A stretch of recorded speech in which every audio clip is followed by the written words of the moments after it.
Amanda really, really, really cared about my sister, as my sister cared about her as well. Their bond was as strong as family. They were actually best friends, real friends. But when the sister code gets broken, she wanted to make her life miserable, just kind of taunting her. Desperate measures take a deadly turn. I got blood all over me. She felt ambushed. No!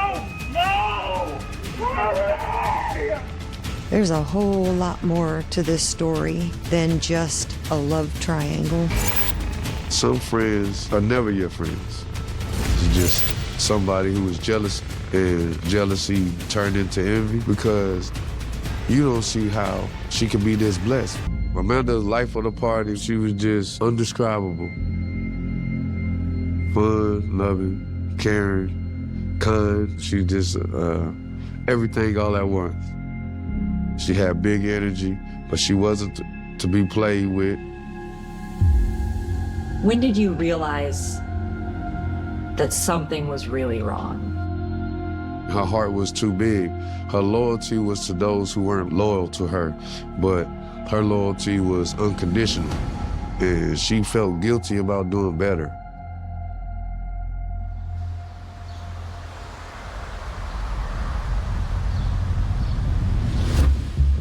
Born in 1987, Amanda Newton, or T90 to her family and friends, grew up in a large and loving extended family. T90. that's Amanda, T90. She was born prematurely, and her sister would call her Tiny, but she couldn't correctly pronounce Tiny. So it was like T90, and then it just stuck, I guess. Amanda is my baby sister. She's an individual that would just lift up anyone's spirit when they're down. She's always direct, but in a way that you can sense just her loving character and everything that she does. And she just always looks for the greater good in everything. We were raised with family being important. She loved being around family. She was a family-orientated person, but she was also, friendly.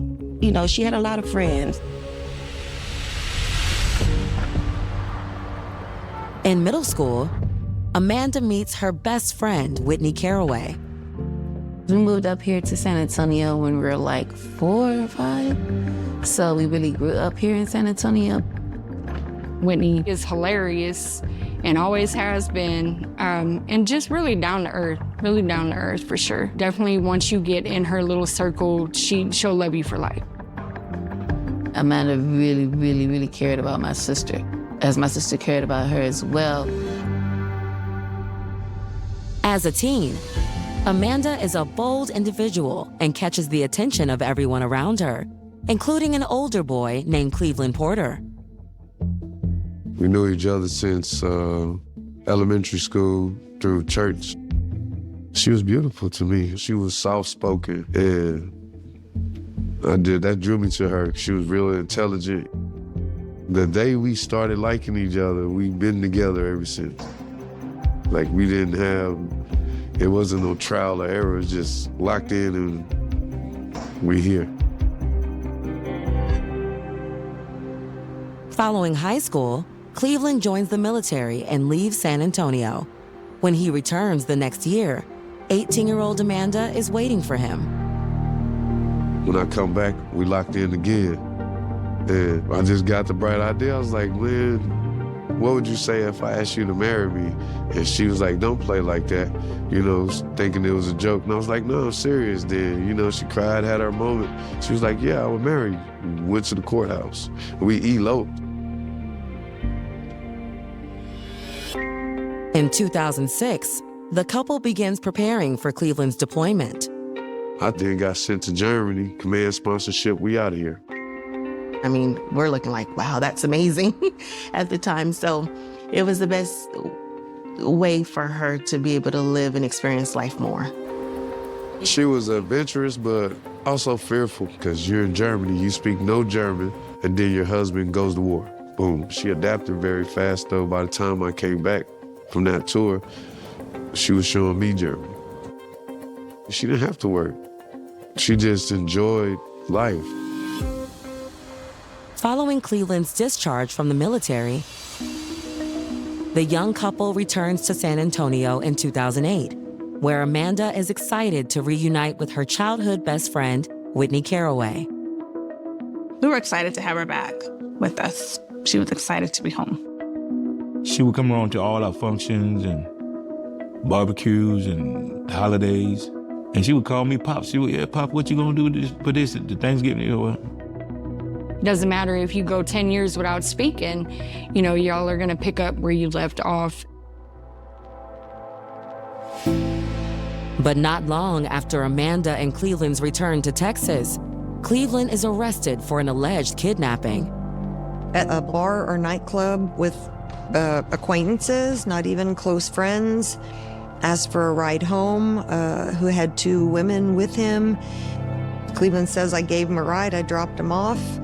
The women went later and made police reports that they were kidnapped, held against their will, picked Cleveland out as the driver.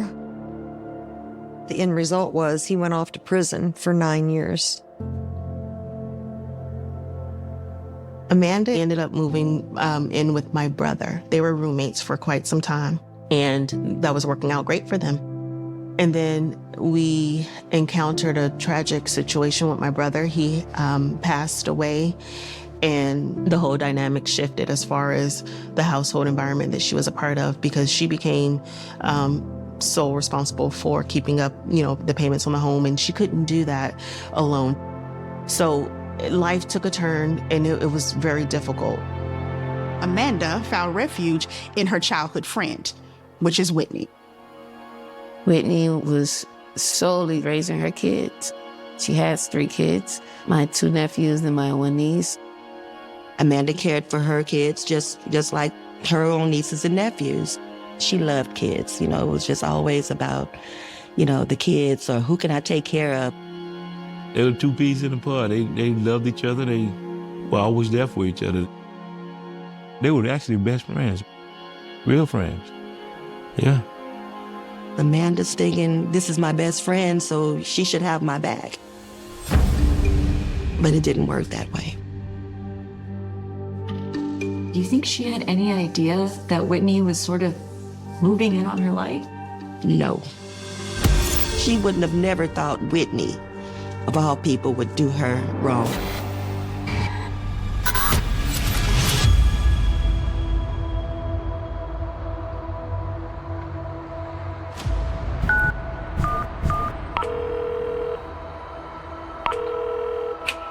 San Antonio 911. Do you need police, fire, or EMS? Right now I hear a male screaming.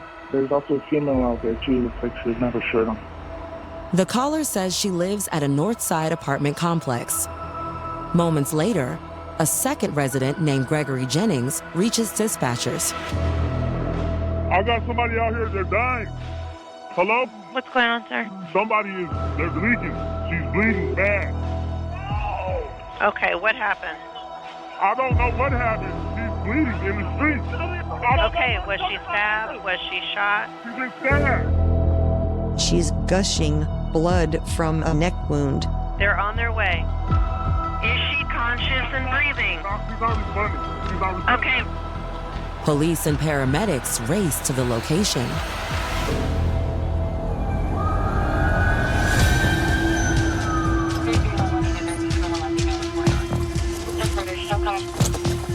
When police arrive on the scene, they see Gregory and Jade. Jade is a lady who lives in the apartment complex that this incident happened. Jade, you know, they see her and she's given CPR, and she's like, take over, give her CPR. As first responders fight to save the victim's life, an officer turns to Gregory Jennings for information. Those initial investigations are insanely chaotic. Their first duty is to ask, where is the suspect? When the cops ask him what happens, he says, I don't know. Okay. I come down the stairs, I hear all this ruckus. Yeah. Then I see her laying on the ground. She said, call 911. Before she dropped on the ground, she's like, call 911, call 911. When Jade came on the scene, she didn't know what happened. She didn't know who stabbed who. Hey, both of y'all don't go anywhere, okay? That's when Shaughnessy Stewart arrives on the scene. Hey, ma'am, I need you to wait back here, okay? Where's your sister? Shaughnessy was distraught. She kept saying, I wanted to see my sister if that's my sister. No one would tell her what was going on. Who's your sister? Amanda Porter. They said she was now.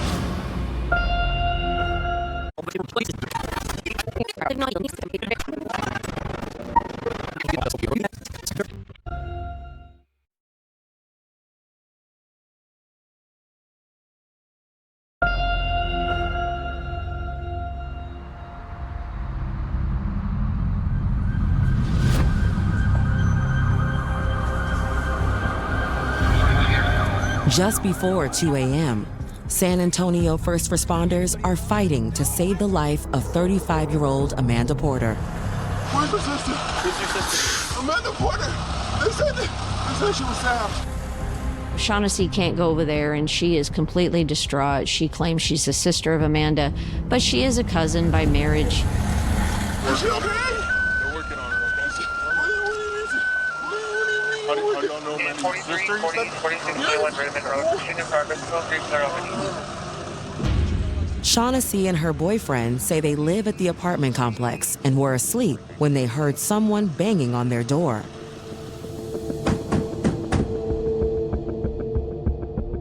Jade goes over to Shaughnessy's apartment, still covered in Amanda's blood, beats on the door and says, Amanda's been stabbed.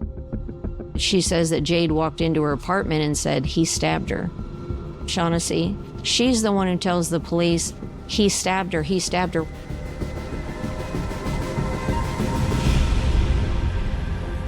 Police question Shaughnessy about Amanda's possible assailant, and she immediately points the finger at a key eyewitness. His name is Gregory. I know exactly what apartment he in, and I know who Gregory? Gregory. Shaughnessy's saying Amanda's been having problems with this guy, Greg. He owed money to my sister, and he was supposed to come get money, and she just come ran in my house talking about the stabbed her in the neck. She said Gregory stabbed her? Yes, they've been beating. He owes her money. They've been arguing back and forth all day. That's Greg standing right there. Hey, so that lady over there is saying that Amanda's friend ran over to the apartment, and that's Amanda's sister. She lives across from them. She ran over there saying Gregory stabbed her, Gregory stabbed her. And they just pointed out that gentleman over there wearing no shirt. They said that that's Gregory. And that's when police really start to focus. Is just this the reporting party, or is this guy our suspect? And that's when they notice blood on his shoes and there's blood on his pants. Yeah, this is more than just the 911 caller, the reporter of this incident. Hey, Gregory? Yeah. Hey, part of this investigation, man, we're gonna detain you real quick, okay? So put your hands behind your back. What are y'all sending me for? What's up? What are y'all sending me for? Just for the duration of this investigation. Okay, well, for what? That's no problem. Shortly afterwards, Amanda's family received heartbreaking news.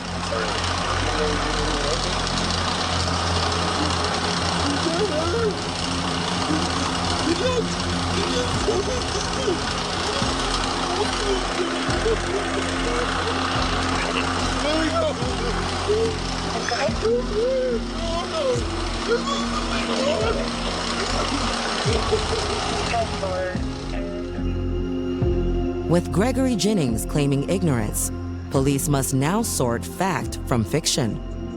Gregory acted as if he came upon this scene, he came upon this victim. Okay, what happened? I don't know what happened. She's bleeding in the street. You have your primary witness lying to you. So now you have to dig through the lies. You have to read between the lies to try to come up with what has really happened here.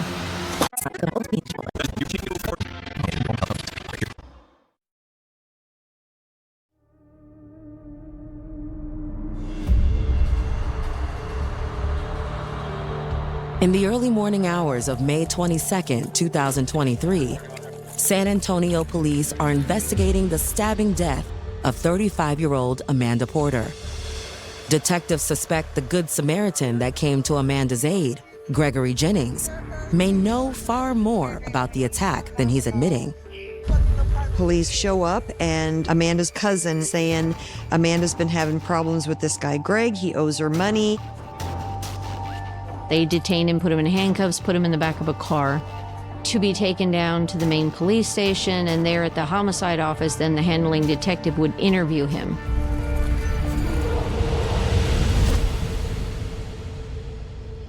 After Gregory has left the scene, police speak to Amanda's husband, Cleveland, who appears emotionally distraught.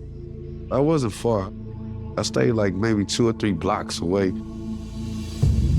It just hit me all the way to the left side, like I'm gonna wake up tomorrow and this is gonna be a joke. Cleveland says he and Amanda are separated, but they're still on friendly terms and talk regularly. Their estrangement, he claims, began when he served 9 years in prison for a crime he insists he didn't commit. I have a charge for failure to render aid during flight of a felony crime.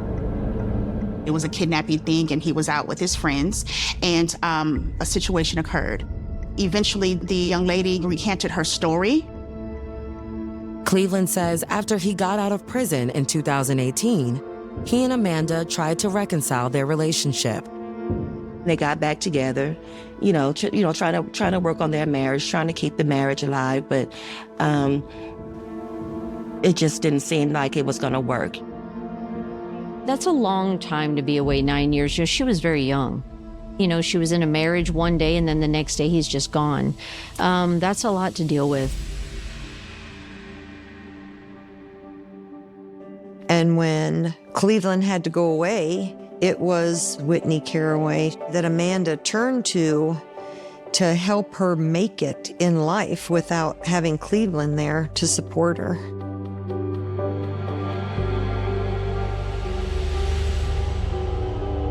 That's when Cleveland reveals that following her brother's passing, Amanda had met Gregory Jennings and began a relationship with him.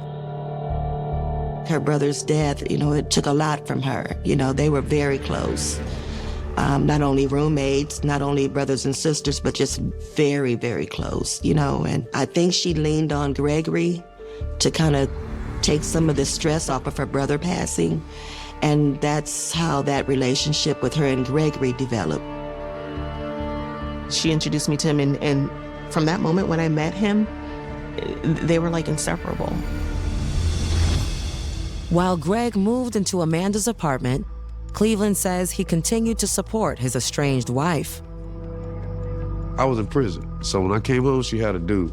I didn't expect her to leave, oh, dude, he been here, or whatever they got going on. But she was always gonna be my wife, just put it that way.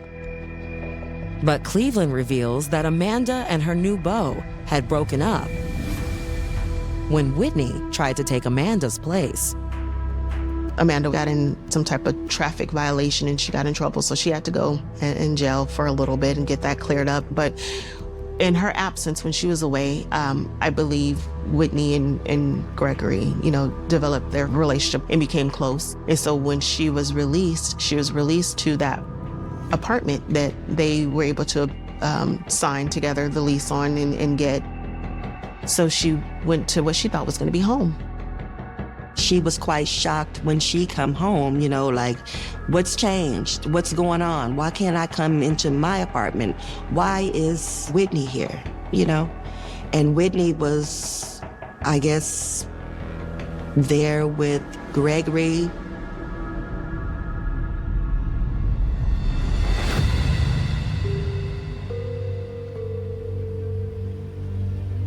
She calls Cleveland and tells Cleveland that, hey, Whitney and Gregory are in the apartment that I was in. They've taken my name off the lease. I have nowhere to stay.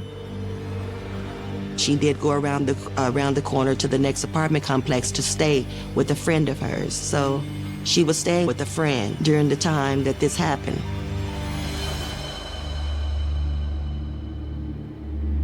Earlier that day, Amanda had made plans to get her things from her old apartment. Amanda was just trying to get her money that he owed her and some other things, personal things, out of that apartment that was hers. She was trying to move on. Amanda wants to come over and she wants to get belongings, but Whitney is there and that upsets Amanda. Cleveland conveys that the person that Amanda was arguing with was Whitney.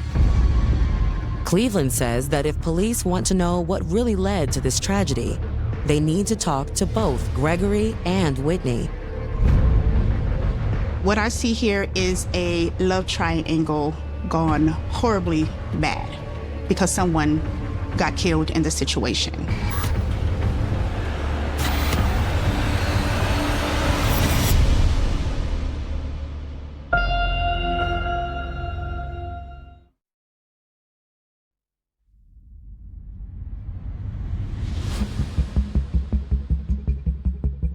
Just hours into Amanda Porter's murder investigation, San Antonio police uncover allegations of a possible love triangle involving the victim, her ex-boyfriend Gregory Jennings, and Amanda's childhood best friend, Whitney Caraway.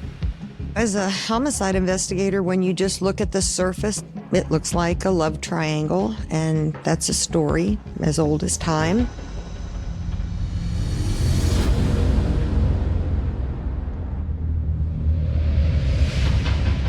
Detectives return to the station to interview Greg. He admits to his prior relationship with Amanda, but claims he had nothing to do with her death. Instead, he points the finger at Whitney.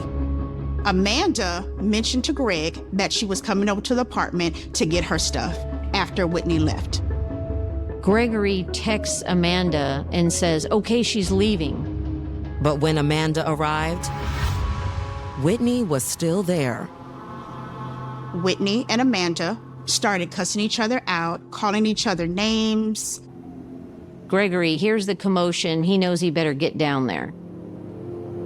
And then Whitney is down in the street and she tells Gregory, get your girlfriend, she's gonna jump me.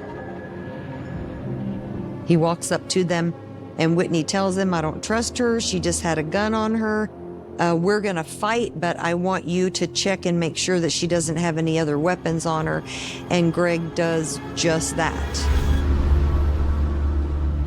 Amanda was carrying. She put her weapon down to have a fair fight. The next thing Gregory knew, Whitney and Amanda were wrestling each other in the street.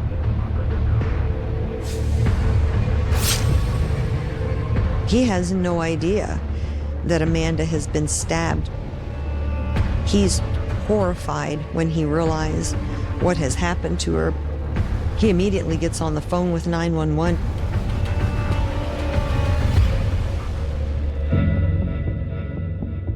He just said, I heard a commotion, I saw her fall, and I called 911. So he completely disassociated himself from the crime. He says, hey, look, I have information on my phone that Amanda was texting me. And the text that Amanda was sending to him saying, oh, that bitch is in the house, you need to get her out. So she was texting him all night, Amanda telling Gregory, get her out of the house, she better be gone, and I'm on my way over there. He immediately gave up his phone so that we could get all of those text messages. The messages seemed to corroborate at least part of Gregory's story and expose the bad blood brewing between Amanda and Whitney. As soon as the interview was over, and then we took him back to his house, and he was also given back his phone after it was downloaded.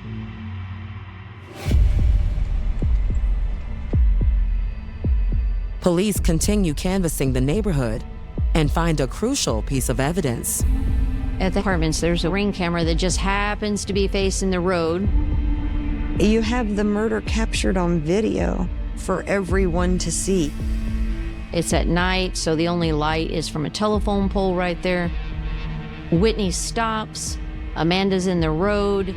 Whitney gets out of the car, and you can hear them on the ring camera. You know, it's actually quite loud. There's a commotion, there's yelling, you know, witnesses hear this. Gregory hears this. You want to fight? I'm talking about some I don't trust you. You walked up on my car and you touched my business. Greg leaves his apartment and walks out into the parking lot, out into the street actually, and sees that these two have confronted one another.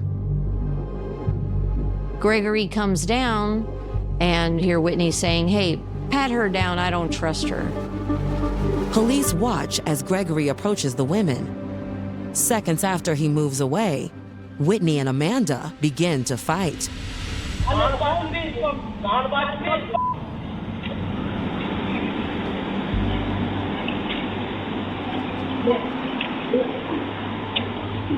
Gregory doesn't leave. Gregory doesn't stop it. Gregory stands by. They're both still talking as they split up. But as Whitney walks away from Amanda, Amanda says, "Why am I bleeding? Why am I bleeding?"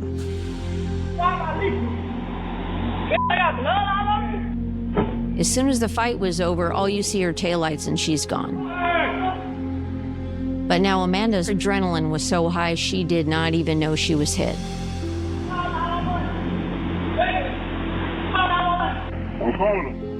Once the fighting stopped and she figured out she was bleeding, no more, I would say a second and a half, she dropped. That was it. Those are her last words.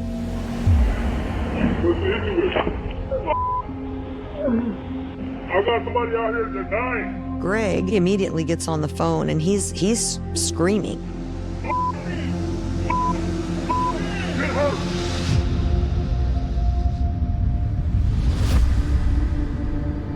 He's on the phone with 911. He's begging for help. Oh my God!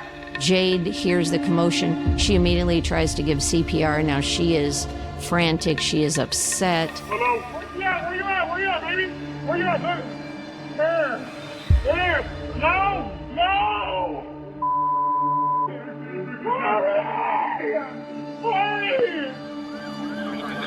Less than 4 minutes later, first responders arrived. But it was too late. Now we know it wasn't Greg who stabbed her. We know it was Whitney. Why would Whitney throw away this 20-year friendship? Because basically it's just a sick love triangle that went left. And some friends are never your friends. That's what I feel it is. It's just somebody who is jealous of you, and jealousy turned into envy.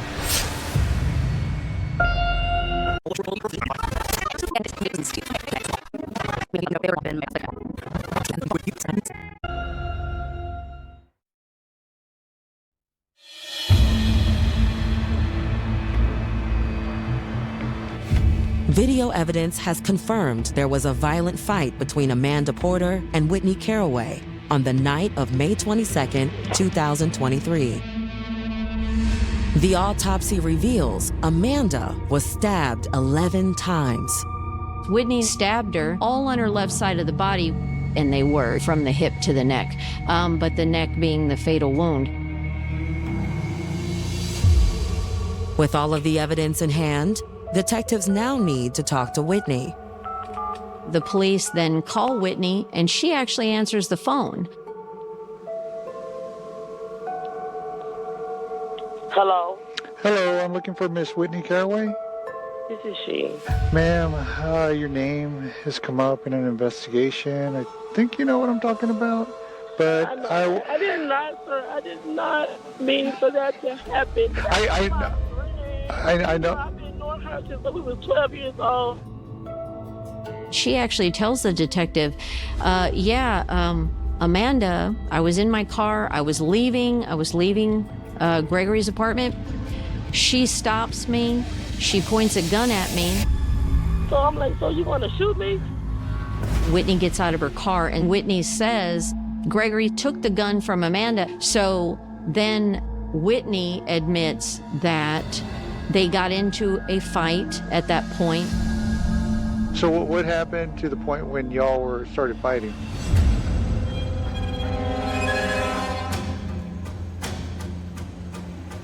She ran up on me and she hit me. That's when we started fighting, and I had my knife or whatever.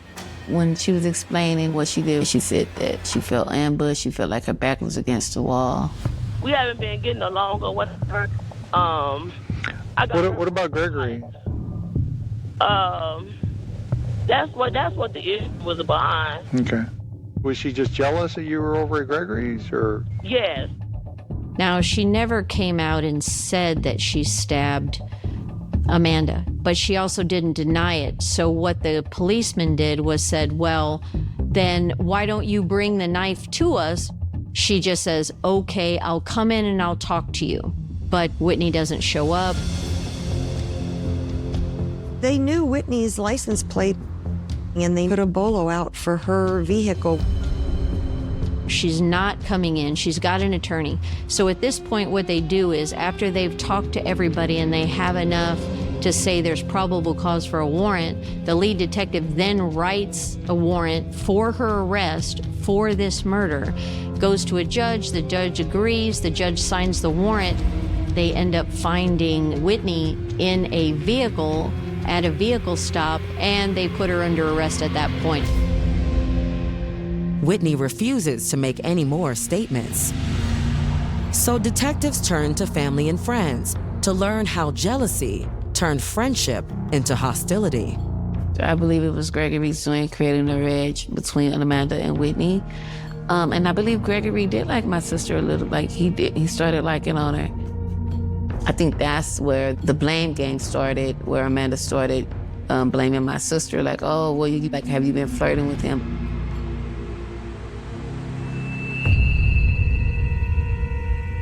Amanda thought that Gregory and Whitney were in a sexual relationship, and that's where it comes from. That's what the tension was. I asked Whitney, I was like, she was like, no, he is just a friend. She was like, I do not mess with him. There's nothing sexual or anything romantic between he and I.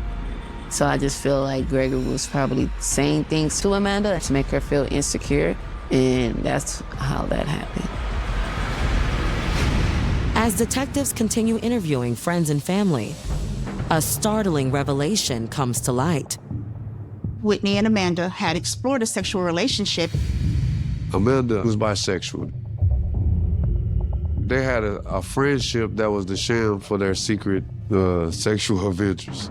But according to Amanda's loved ones, Whitney always wanted more. Whitney wanted a relationship with her childhood friend, Amanda. Amanda was confused on what she wanted because she had a relationship with Whitney and she had a relationship with Greg. So Amanda wanted them both. She could not decide on what she wanted to do.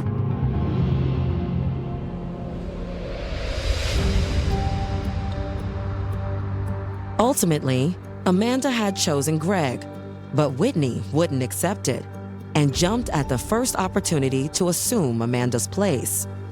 Amanda had introduced Gregory to Whitney before she went to jail. And then when she went to jail, I guess the relationship between Whitney and Greg became, I don't want to say sexual, but I believe it was sexual. I believe it was on purpose, just to kind of make her life miserable. Just taunting her. And it all happened so quick because it was maybe a time frame of maybe a month total.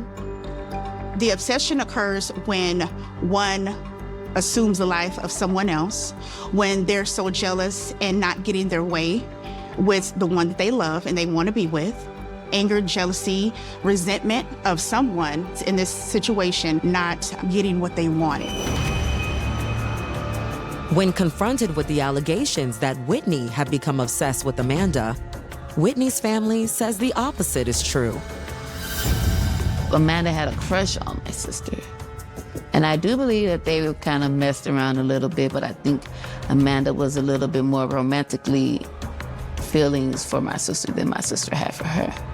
Whitney just was trying to get out of that situation, away from the drama, away from everything. The dynamics kind of shift a little bit where Amanda wanted to assume Whitney's lifestyle.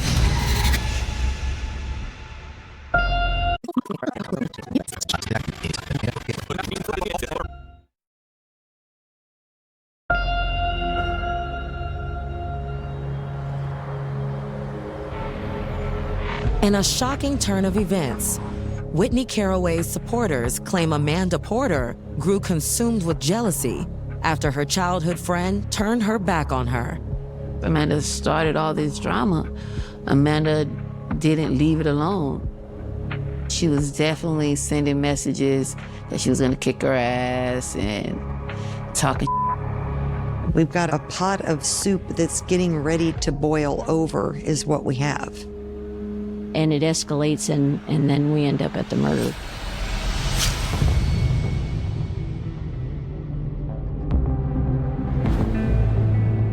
At Whitney's murder trial, her defense argues that Amanda was the aggressor that night. Whitney didn't go looking for someone, hunting down someone. You know, she wasn't even sending her or calling her to meet up with her and stuff like that. She wasn't doing none of that. She just got into an altercation, and with the gun being involved, she feared for her life. That was it. But Texas prosecutors insist there's a fatal flaw in Whitney's claims of self-defense. The gun was removed from the location, and Gregory patted her down for no weapons, but nobody knew that Whitney had a knife, and she used it against her. The fact that Amanda had no weapons on her was a problem for Whitney's claim of self-defense. As far as self-defense is concerned, it is not, hands down, it is not self-defense because she introduced the knife into a fair fight. She fled the scene after she stabbed Amanda.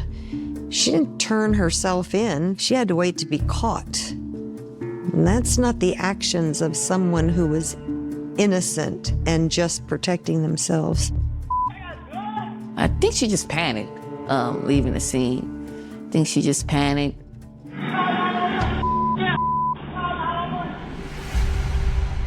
Still, the assertion that resentment and obsession had been building in Whitney for years weighs heavy over Amanda's loved ones. Whitney was fed up from the back and forth that Amanda had given her. Amanda went off to marry Cleveland and left Whitney by herself. That was straw one. Then Amanda came back to San Antonio. After Cleveland was out of the way, Whitney was able to be with her friend emotionally, physically, mentally, everything. Then Amanda went on to have a relationship with Greg.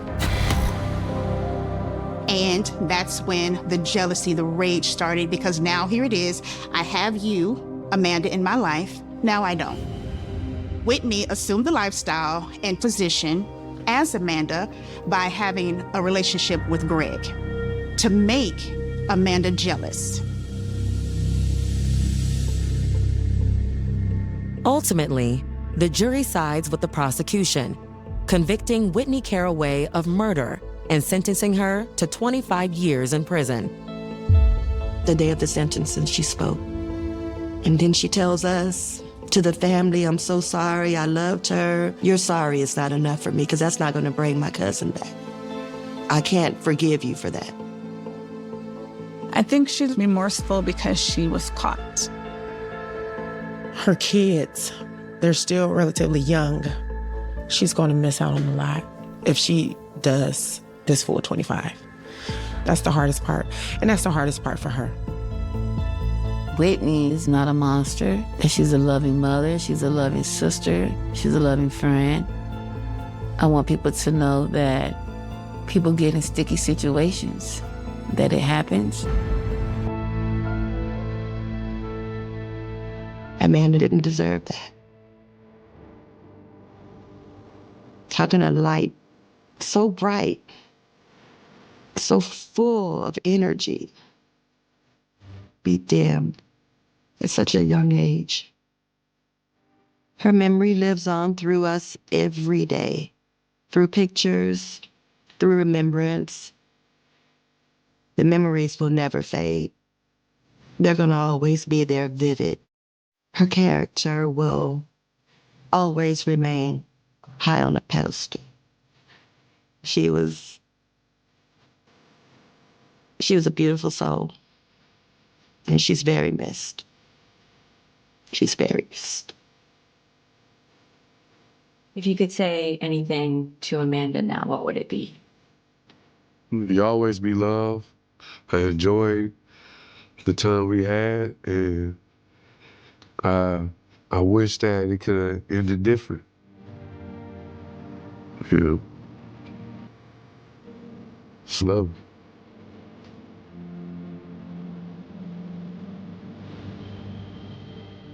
December 19th, 1979. A quiet winter night in Cedar Rapids, Iowa. The streets were covered in darkness. The cold air cut through the city. Families were preparing for Christmas. Stores were crowded. Holiday lights filled the neighborhoods. It was supposed to be a normal evening, a night that would disappear into the memories of an ordinary American winter. But before the night ended, one young woman would be found dead inside her own car. And for the next 4 decades, a single question would haunt an entire community. Who killed Michelle Martinko? She was only 18 years old. A high school senior. A young woman remembered by friends and family as beautiful, confident, and full of life. She had dreams ahead of her. She had plans. She had an entire future waiting.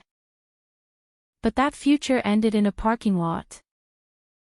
Inside a vehicle that should have been a symbol of freedom, investigators discovered a crime scene that would become one of Iowa's most haunting cold cases. For years, the killer remained unknown. No arrest. No confession. No explanation. Only silence. And behind that silence was a mystery that refused to disappear. On that December evening, Michelle Martinko had gone to the Westdale Mall in Cedar Rapids to shop for a winter coat. The holiday season was at its peak.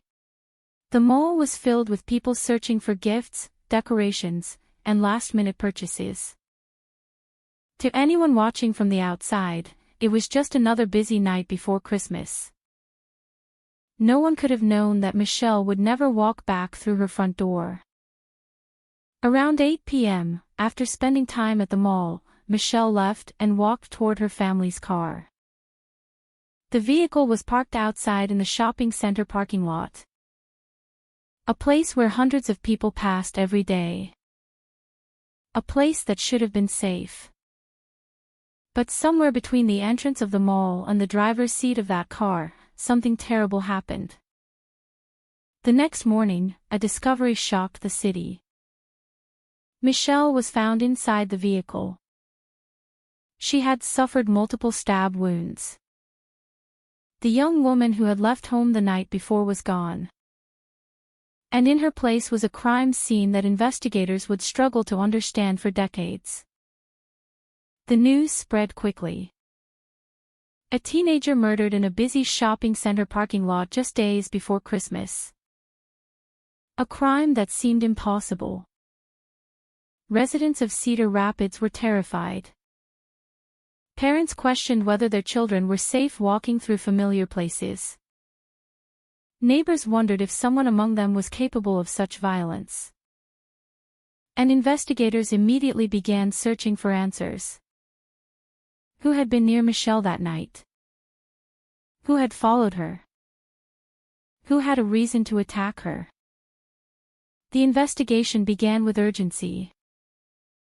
Detectives collected evidence from the vehicle. They interviewed witnesses. They examined the timeline. They searched for anyone who might have seen something unusual in the parking lot. But the case quickly became complicated. There was no obvious suspect. No clear motive. No eyewitness who could identify the attacker. The killer had left behind almost no information. Only questions. One of the most important pieces of evidence was biological material recovered from the crime scene. But in 1979, forensic technology was nowhere near what it is today. DNA analysis did not exist as a standard investigative tool. The evidence was preserved, but it could not reveal the identity of the person responsible. The case entered a long and painful period of uncertainty. For Michelle's family, time did not erase the tragedy. Her parents continued living with the unimaginable reality that their daughter's killer was still somewhere in the world. Every birthday that passed. Every Christmas that arrived. Every year without answers. The wound remained open. Meanwhile, the case slowly became known as one of Iowa's most frustrating unsolved murders. A cold case. A file that grew older while the person responsible continued living freely. The years moved forward. Technology changed. Police methods evolved. But Michelle Martinko's name remained connected to one question. Would the truth ever come out?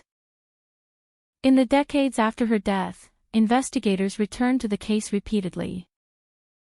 They reviewed evidence. They examined old reports. They followed possible leads. But every path seemed to end in the same place. A dead end. The person who killed Michelle had managed to escape justice. And as the years passed, some feared the answer might disappear forever. But hidden inside the evidence collected on that freezing night in 1979 was something that would eventually change everything. A small piece of information. A trace left behind by the person who thought he had committed the perfect crime. For more than 40 years, it waited. Silent. Invisible. Until science finally caught up. By the 21st century, investigators had new tools that detectives in 1979 could never have imagined. Advanced DNA testing. Genetic genealogy. A method that could connect unknown biological evidence to distant relatives and reveal identities hidden for generations. Across America, old cases were beginning to awaken. Mysteries that had remained frozen for decades were suddenly moving again. And Michelle Martinko's case was about to enter a new chapter. Because after 43 years of silence, the evidence would finally begin to speak. And the answer to one of Cedar Rapids' darkest mysteries was closer than anyone expected. The murder scene refused to fit neatly into any familiar pattern. There were no signs of robbery. Michelle's purse remained inside the vehicle. Money had not been taken. Christmas gifts were still where they belonged. Jewelry was untouched. Nothing suggested that the attack had been motivated by theft. Whoever climbed into that car, or confronted Michelle as she entered it, had come for something entirely different. That single fact immediately reshaped the investigation. Detectives began asking a far more unsettling question. Was Michelle specifically targeted? The inside of the car painted a picture of overwhelming violence. Blood covered portions of the interior. The wounds indicated a sustained attack rather than a single impulsive strike. Medical examiners concluded that Michelle had fought desperately for her life. Defensive wounds on her hands revealed that she had tried to protect herself, raising her arms against the knife, struggling until she no longer could. It was not an execution. It was a brutal, personal assault carried out within the cramped confines of the vehicle. The killer had remained inside long enough to inflict repeated stab wounds, then disappeared into the December night without attracting immediate attention. That detail puzzled investigators from the beginning. Westdale Mall was busy. Holiday shoppers moved through the parking lots. Cars entered and exited continuously. Employees finished their shifts. Families loaded presents into trunks. How could such an extraordinarily violent crime occur without anyone clearly seeing what happened?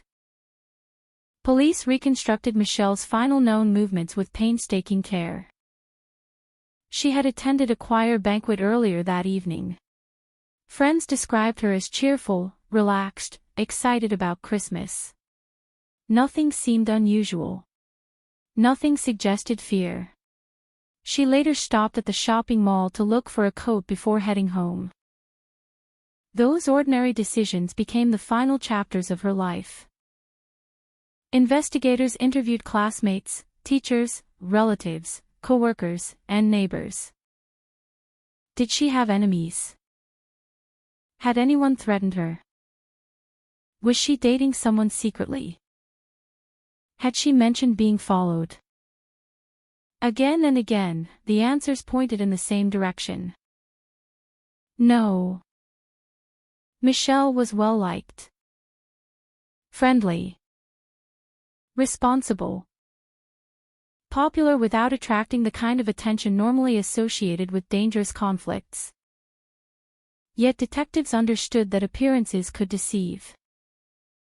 Sometimes victims carried secrets they never shared. Sometimes unwanted attention came from someone they barely noticed. Sometimes the most dangerous predator was the one standing quietly in the background, watching without ever speaking. That possibility expanded the investigation dramatically. Police examined dozens of young men connected to Michelle's life. Former classmates. Acquaintances. Neighbors. Co-workers. Anyone who might have crossed paths with her. Every interview produced fragments. None produced a killer. Rumors began spreading almost immediately. Some residents believed the murderer had known Michelle personally. Others believed she had interrupted an attempted abduction. Still others feared a random predator had been hunting women near shopping centers. Each theory generated hope. Each eventually collapsed under scrutiny. The uncertainty fed public anxiety.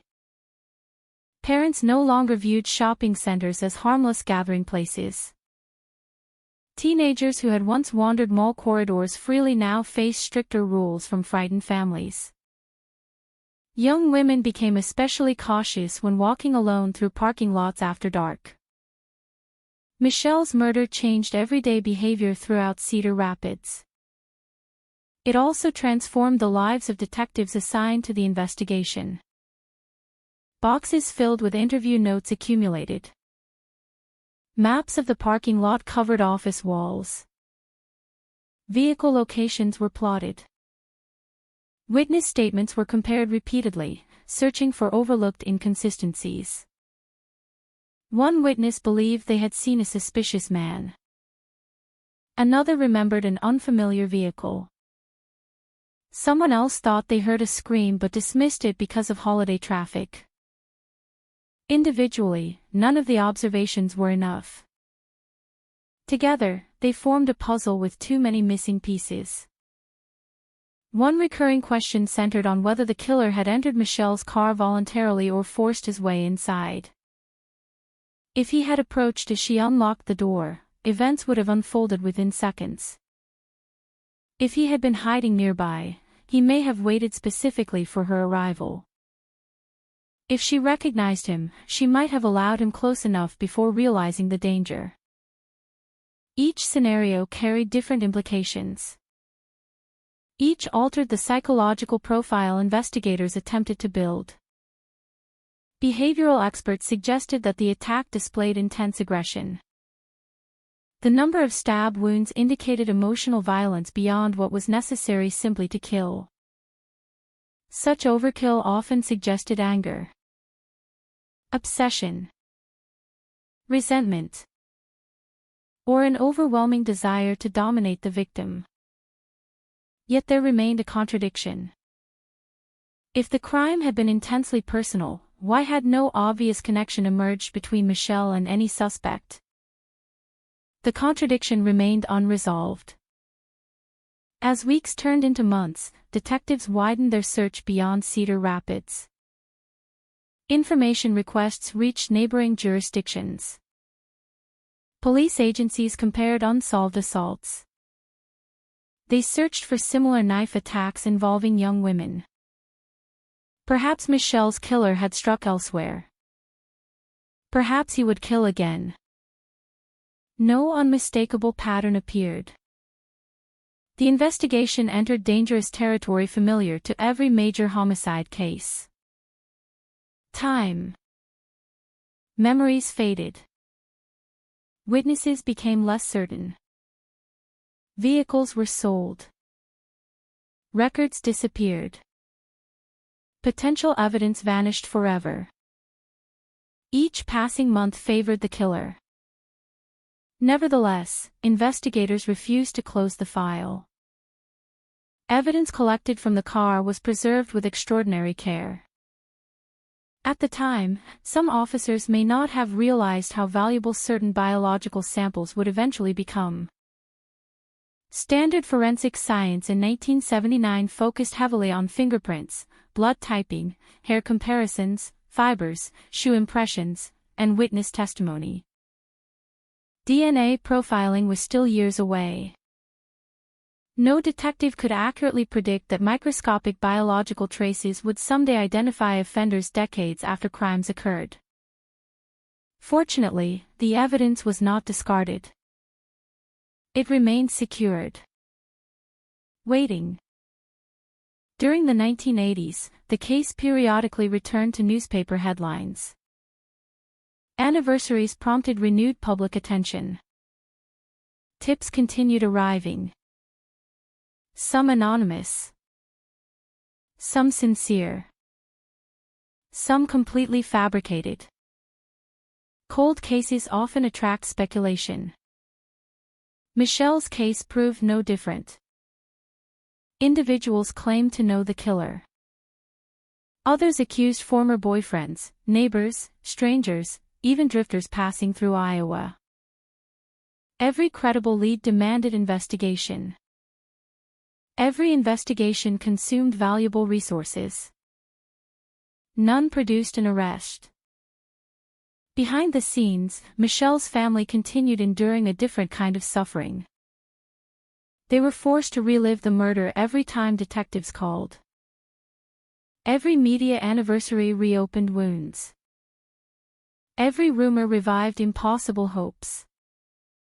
Imagine waking every morning knowing that somewhere, the person responsible for your daughter's death might be eating breakfast, raising children, celebrating holidays, building an ordinary life while your own family remained permanently frozen in tragedy. That emotional burden cannot be measured. Justice delayed is not merely a legal problem. It becomes a lifelong sentence for surviving families. The investigation itself also changed hands repeatedly. Detectives retired. New investigators inherited thousands of pages of reports. Fresh eyes sometimes noticed overlooked details. But even fresh eyes could not create evidence where none existed. Each generation of investigators carried the same frustration. The answers seemed close. Almost visible. Always beyond reach. Then forensic science began evolving at remarkable speed. By the late 1980s and early 1990s, DNA profiling emerged as one of the greatest revolutions in criminal investigation. Across the United States, decades-old murders suddenly became solvable. Evidence once considered scientifically useless acquired extraordinary value. Investigators revisited preserved biological samples from countless unsolved homicides.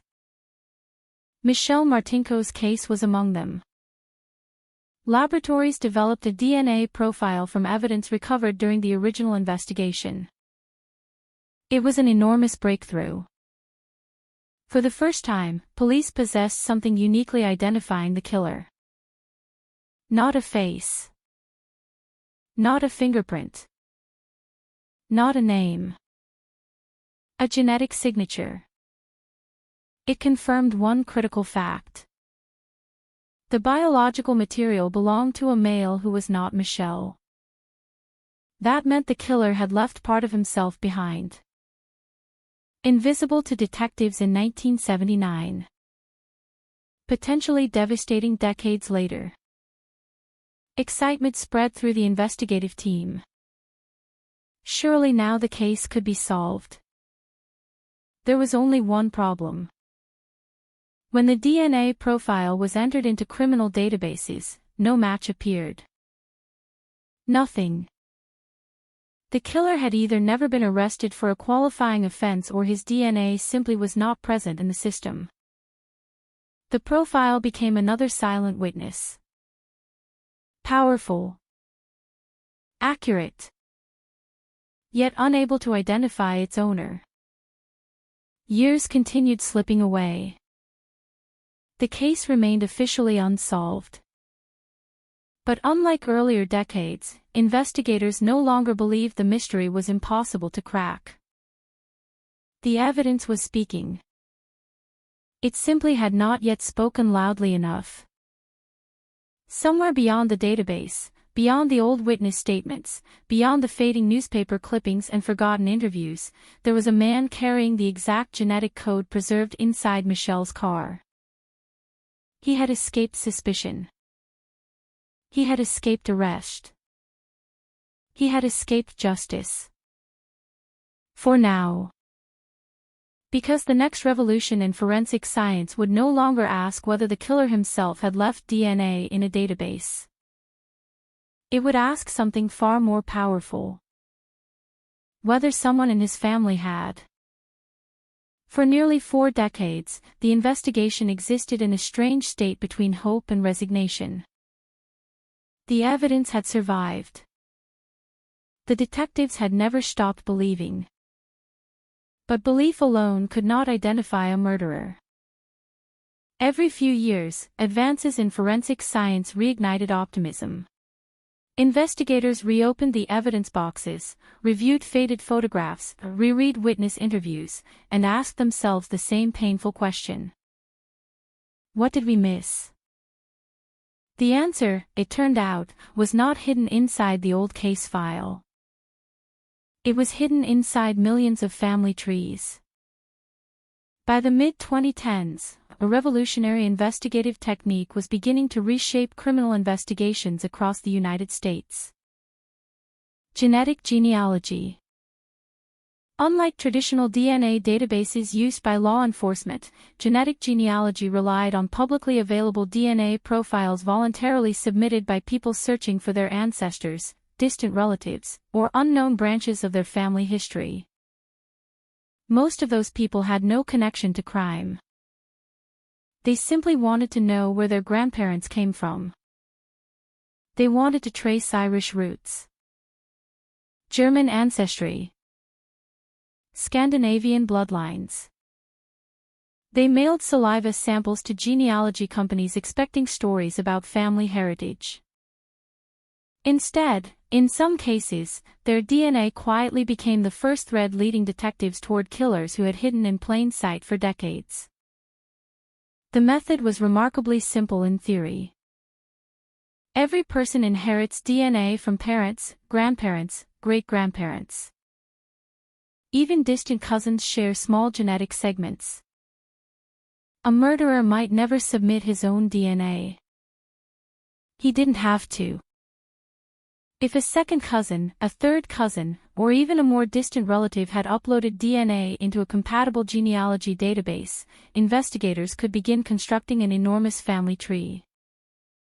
From there, patient detective work would slowly eliminate thousands of names. The process was neither quick nor magical. It demanded months of painstaking research.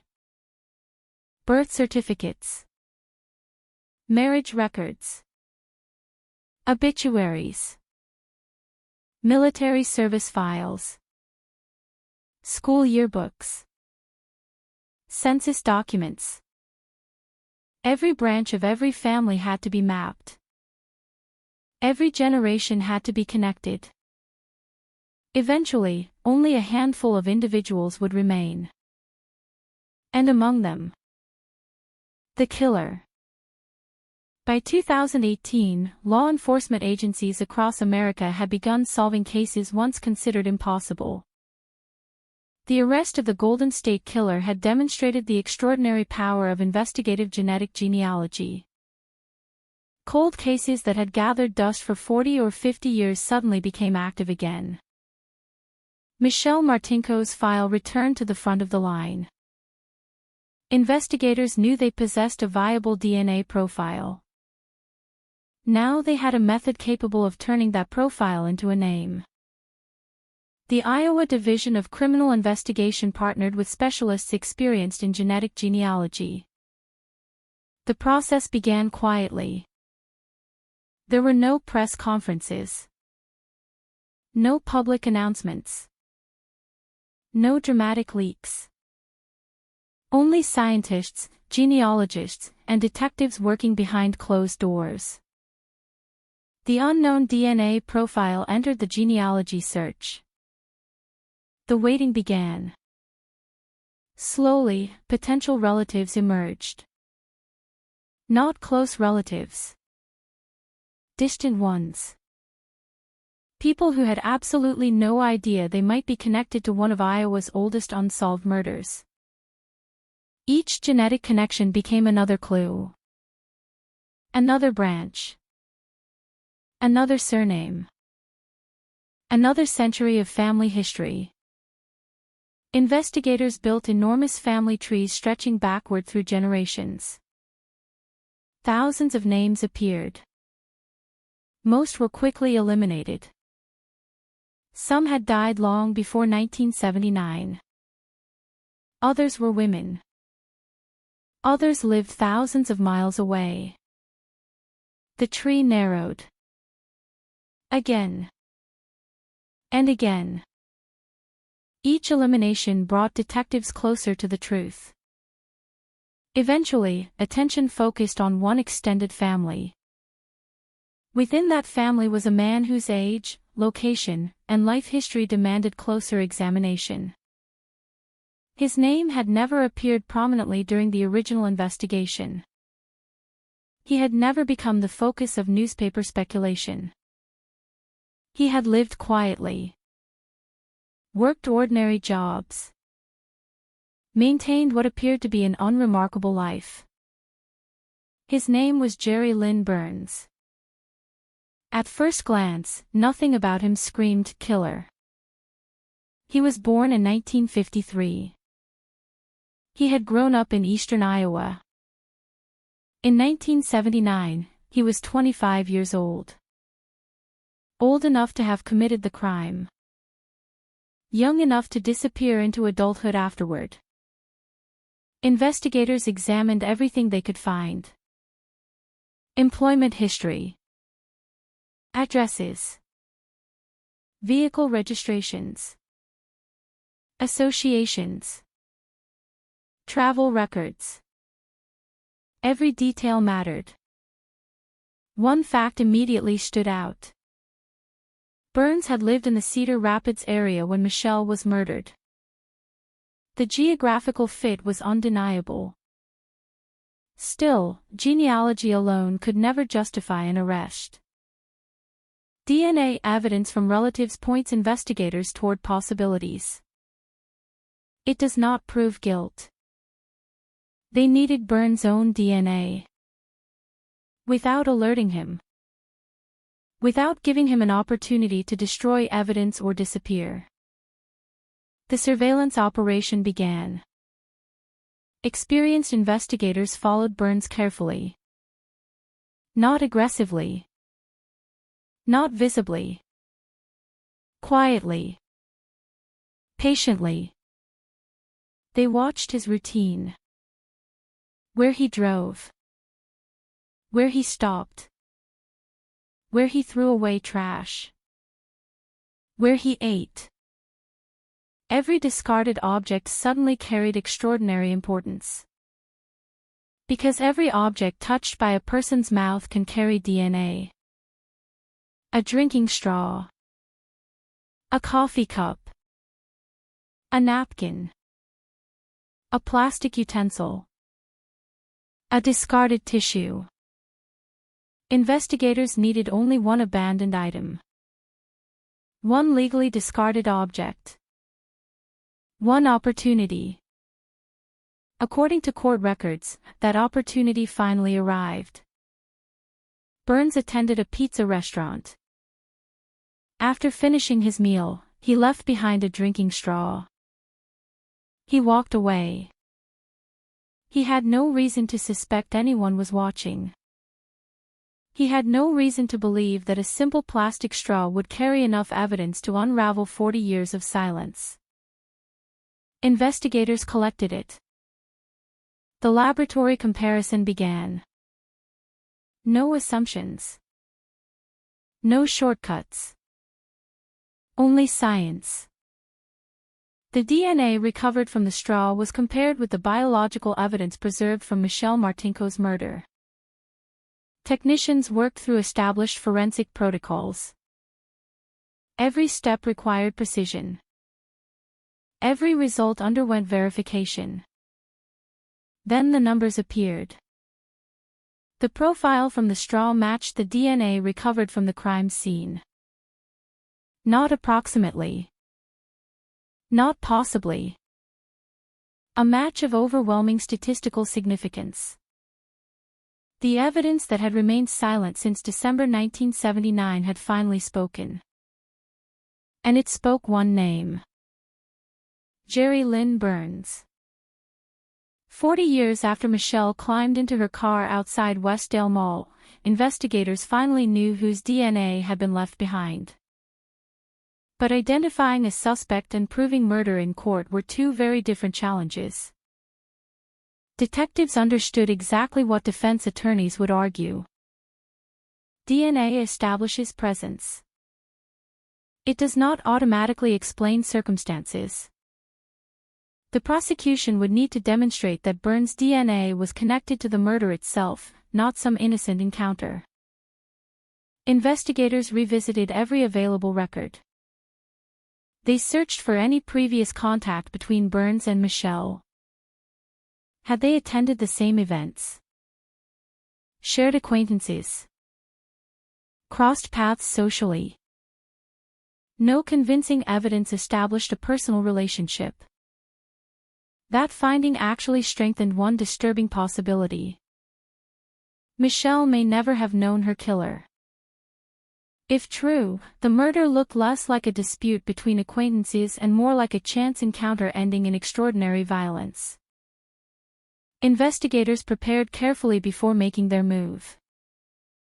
40 years of work had led to this moment. There could be no mistakes. Every report was reviewed. Every forensic result confirmed. Every procedural requirement satisfied. On December 19, 2018, exactly 39 years after Michelle Martinko's murder, law enforcement officers arrested Jerry Lynn Burns. The timing carried enormous symbolism.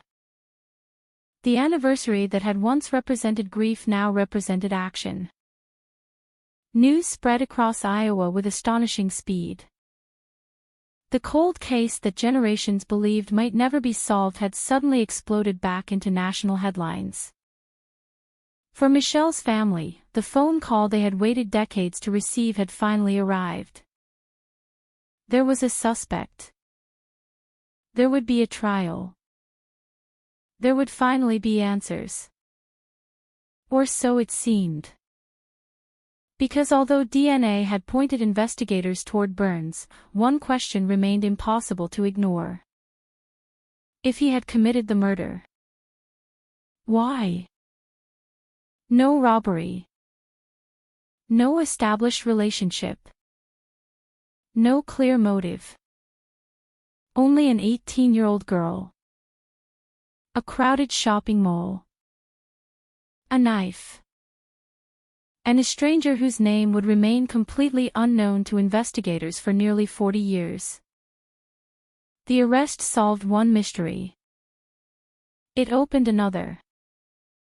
The courtroom would become the place where prosecutors attempted to transform decades of forensic science, circumstantial evidence, and unanswered questions into proof beyond a reasonable doubt, while the defense fought to convince jurors that even after 40 years, certainty could still be an illusion. The arrest of Jerry Lynn Burns did not bring the sense of closure many people expected. Instead, it reopened one of Iowa's darkest chapters in full public view. For nearly 4 decades, Michelle Martinko had existed in newspaper archives as a smiling high school senior whose murder had become synonymous with the phrase cold case. Now, every photograph, every crime scene image, every witness statement, and every forgotten detail returned to the spotlight. The question was no longer whether investigators had found a suspect. The question was whether they could convince 12 jurors that they had found the right man. Burns entered the courtroom maintaining his innocence. He was no longer the 25-year-old man detectives believed had walked away from the Westdale Mall parking lot in 1979. Time had transformed him. His hair had turned gray. His face carried the marks of age. The decades between the crime and the trial had reshaped his appearance so completely that many people struggled to imagine him as the unknown figure investigators believed had attacked Michelle inside her car. But DNA does not age. DNA does not forget. And unlike eyewitnesses, it does not confuse faces after 40 years. Prosecutors built their case around that simple truth. The biological evidence recovered from Michelle's vehicle had been preserved since the night of the murder. It had remained sealed, documented, protected through decades of changing forensic technology. When modern testing became available, that evidence produced a complete male DNA profile. Years later, investigators secretly obtained Burns' discarded DNA. The comparison was unequivocal. The profiles matched. Experts prepared to explain every step to the jury. How DNA is inherited. How laboratory procedures eliminate contamination. How statistical calculations measure the probability of coincidence. The numbers were staggering. The likelihood that the DNA belonged to someone other than Jerry Lynn Burns was astronomically small. For prosecutors, this was the heart of the case. The defense, however, faced a difficult reality. Attacking modern DNA science directly would be an uphill battle. Instead, they questioned the interpretation. Could contamination have occurred over 40 years? Could evidence have been mishandled? Could investigators, driven by the desire to solve a famous cold case, have overlooked alternative explanations? The jury listened carefully. Every answer mattered. Every technical detail carried enormous weight. Because unlike many murder trials, this case contained almost no confession. No eyewitness placing Burns inside Michelle's car during the attack. No surveillance cameras. No cell phone records. No digital footprint. Nothing that exists in modern criminal investigations. Everything depended on evidence that had survived from another era. The courtroom often felt like a collision between 2 different centuries. On one side stood investigators carrying paper files assembled before personal computers existed. On the other stood forensic scientists explaining genetic sequencing and statistical probabilities impossible to imagine in 1979. The bridge connecting those worlds was Michelle herself. Her final moments had preserved the evidence that technology would eventually unlock. Jurors also heard about Burns' background. Investigators acknowledged that he had never previously been convicted of murder. There was no documented history tying him directly to Michelle. That absence raised another unsettling possibility.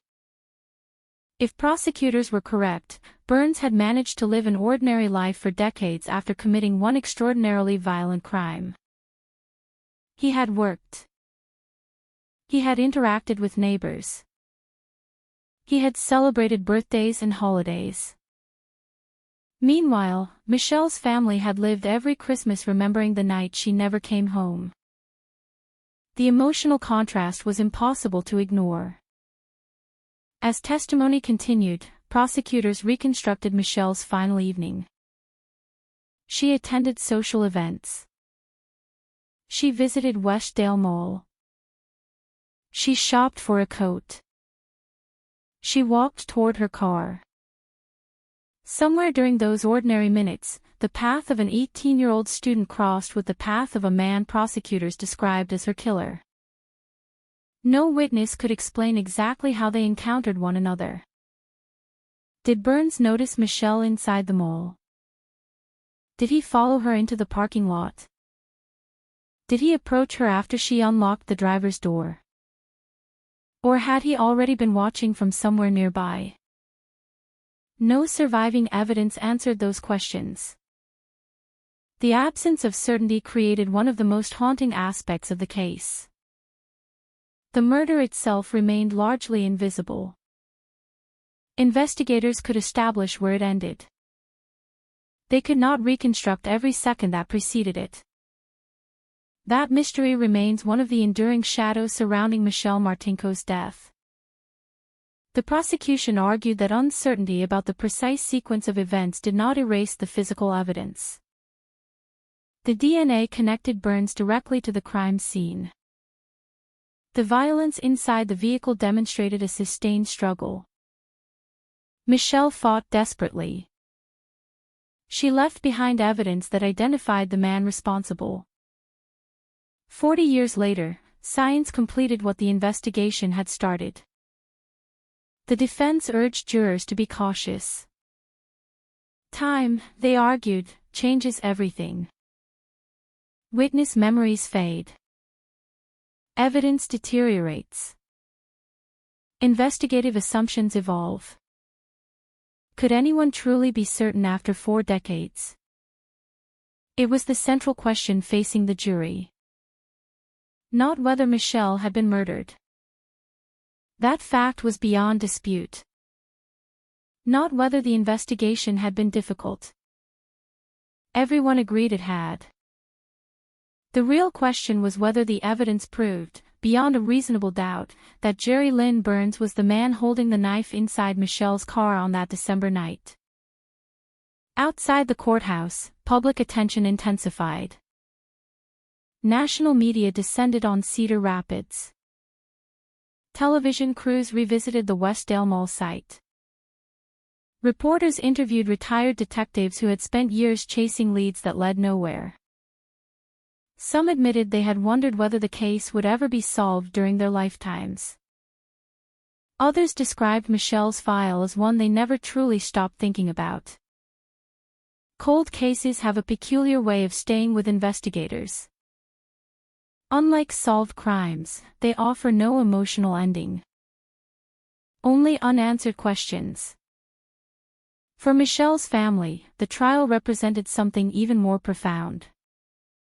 It was an opportunity to finally hear the evidence presented publicly. To sit in the same courtroom as the man accused of taking their daughter away. To experience, perhaps for the first time in 40 years, the possibility that justice was no longer an abstract hope. Yet even as the evidence mounted, one silence remained impossible to break. Jerry Lynn Burns never provided investigators with a meaningful explanation for Michelle's death. No detailed confession emerged. No account of the encounter. No expression capable of explaining why an 18-year-old high school senior lost her life in such extraordinary violence. Without that explanation, motive remained largely speculative. The jury could determine guilt.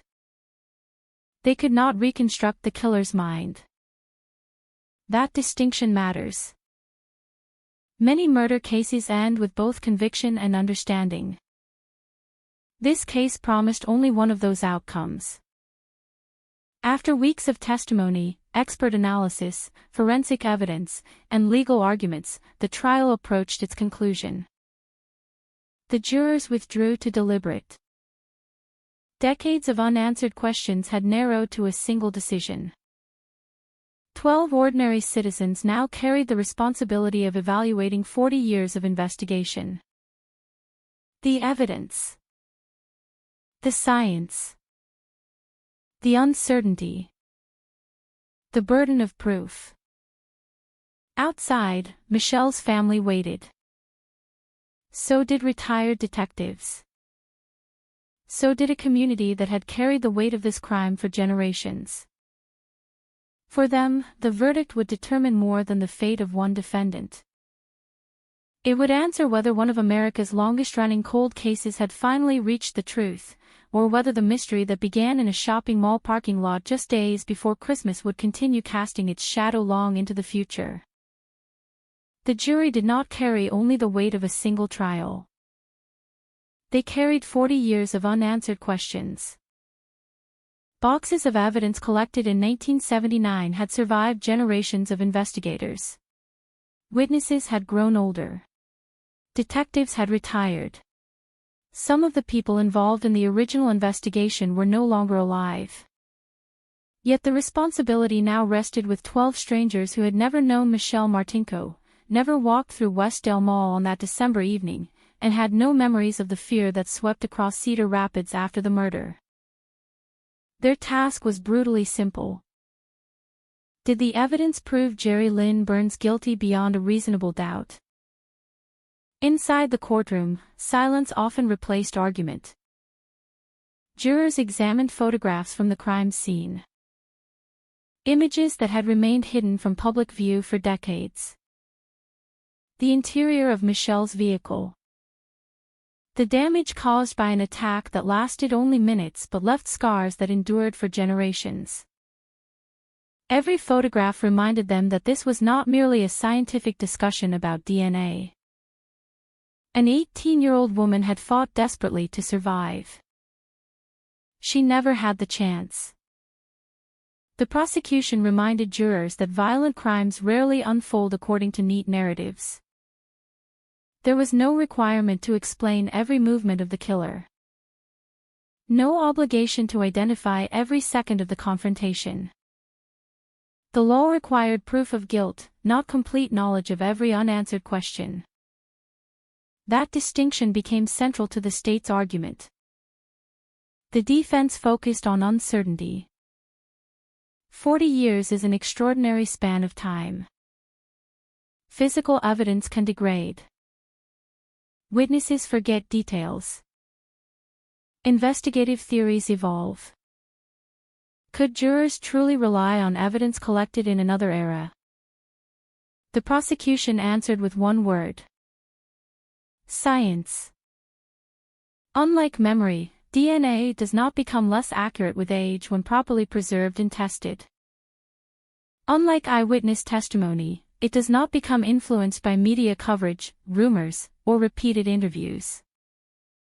The biological evidence recovered from Michelle's car had remained remarkably consistent from the night it was collected until the day it identified Burns. Experts carefully explained chain of custody. Every transfer. Every laboratory examination. Every storage procedure. Defense attorneys searched relentlessly for weaknesses. Had contamination occurred? Could someone else have deposited the DNA? Was there an innocent explanation for its presence? The prosecution responded that no evidence supported those possibilities. The DNA had been recovered from the crime scene itself under circumstances consistent with the violent struggle inside the vehicle. More importantly, investigators had no evidence placing Burns in any legitimate contact with Michelle before her death. They were strangers. At least as far as anyone could determine. That fact transformed the DNA from merely significant into devastating. If Burns had never known Michelle, if he had never met her, if there had been no innocent reason for his biological material to be inside her blood-soaked vehicle, then the explanation became increasingly difficult to ignore. During closing arguments, prosecutors turned away from technical language for a moment. Instead, they spoke about Michelle. About a young woman preparing for Christmas. About a daughter whose family had spent every holiday with an empty chair. About 40 years of birthdays that never came. 40 years without answers. 40 years waiting for the legal system to catch up with a murderer. They reminded jurors that cold cases are not forgotten cases. They simply wait. Sometimes for years. Sometimes for generations. Until evidence finally speaks loudly enough. The defense urged caution one final time. Emotion, they argued, could never replace proof. Jurors must resist sympathy. They must focus solely on evidence presented inside the courtroom. No matter how heartbreaking the crime. No matter how long the family had waited. Justice demanded certainty. The courtroom fell silent as deliberations began. Hours passed. Every discussion behind the closed jury room door carried enormous consequence. Did every juror interpret the DNA evidence the same way? Would questions remain unanswered? Would 40 years of investigation end in conviction, or another devastating disappointment? Outside the courthouse, reporters gathered. Television cameras waited. Residents of Cedar Rapids checked news updates repeatedly. Many had not even been born when Michelle was killed. Yet they understood they were witnessing history. One of Iowa's most notorious unsolved murders stood on the edge of resolution. For Michelle's family, waiting became almost unbearable. They had spent decades imagining this moment. But imagination could never prepare them for reality. Eventually, word spread through the courthouse. The jury had reached a verdict. Everyone returned to the courtroom. The atmosphere changed immediately. No conversations. No unnecessary movement. Only anticipation. The clerk stood. The verdict form was handed to the judge. Every eye turned toward the jury. Jerry Lynn Burns remained expressionless. Michelle's family waited in silence. Then came the words they had hoped to hear for nearly 4 decades. Guilty. Guilty of first-degree murder. After almost 40 years, the legal system had identified Michelle Martinko's killer. The courtroom absorbed the moment in stunned silence. Some members of Michelle's family cried. Others simply lowered their heads. There were no celebrations. No applause. Victory is an uncomfortable word in a murder case. Nothing could restore Michelle's life. Nothing could return the Christmas she never experienced. Nothing could erase 40 years of grief. But the verdict ended one chapter. The mystery surrounding the identity of the killer had finally been answered. In August 2020, Jerry Lynn Burns was sentenced to life in prison without the possibility of parole. The sentence reflected the seriousness of the crime and the jury's conclusion that the evidence established his guilt beyond a reasonable doubt. For law enforcement, the conviction represented one of the most significant cold case victories in Iowa's history.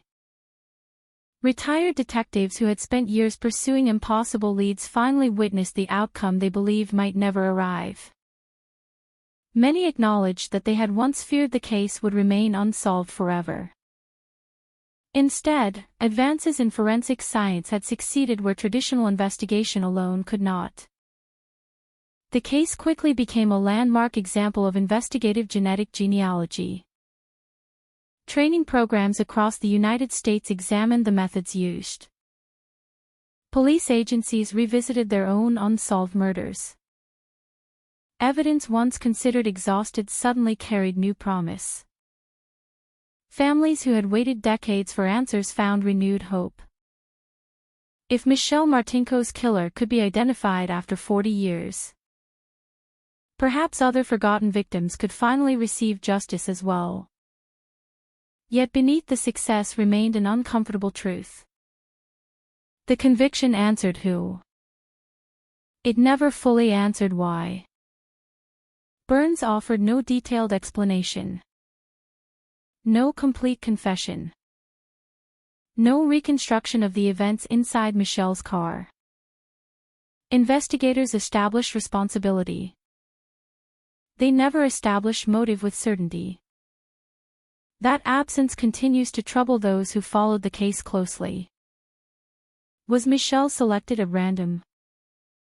Did Burns notice her while she shopped? Had he watched her leave the mall? Did he attempt some form of confrontation that suddenly erupted into deadly violence? Or had he been searching for any vulnerable young woman that evening? The evidence cannot answer those questions. The person capable of providing those answers has never publicly done so. As a result, Michelle's final minutes remained shrouded in mystery. The courtroom delivered justice. It did not deliver understanding. And for many families affected by violent crime, those are two very different things. Justice can end a legal case. Understanding is what finally allows the human mind to rest. In Michelle Martinko's case, that second ending has never truly arrived. Long after the verdict was read and the courtroom emptied, one question continued to linger over the case like a shadow that refused to fade. What really happened in those final moments inside Michelle Martinko's car? The jury had answered the legal question. Jerry Lynn Burns was guilty.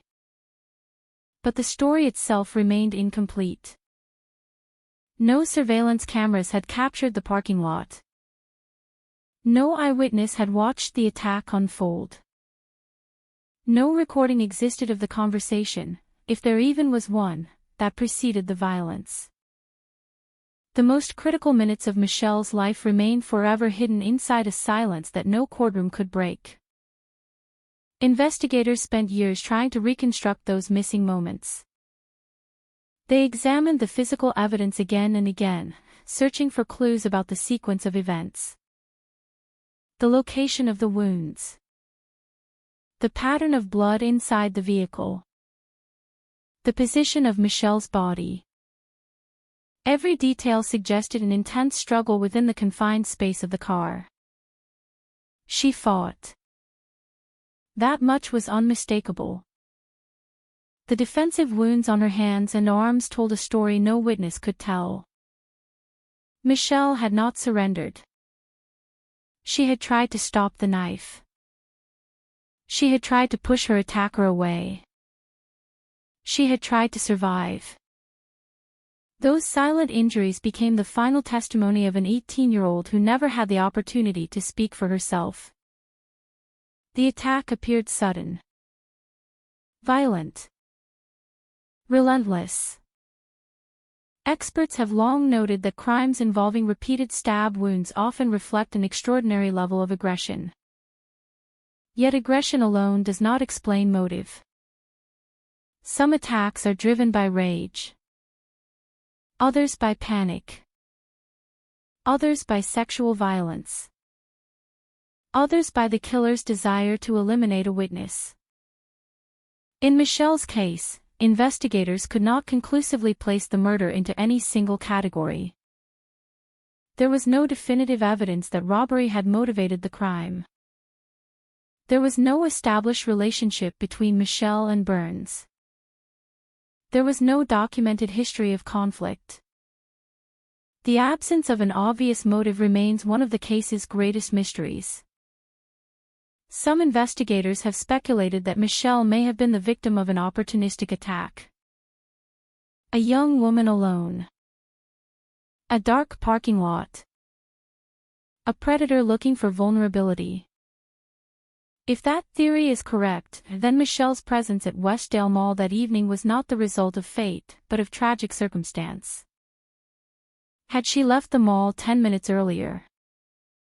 Had she parked in another row? Had she accepted company walking to her car? History might have unfolded differently. But speculation can never replace evidence. And evidence has limits.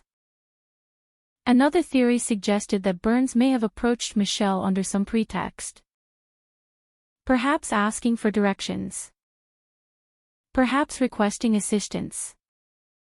Perhaps beginning with words that appeared harmless. Many violent offenders rely on ordinary conversation to lower a victim's guard. A brief exchange. A simple question.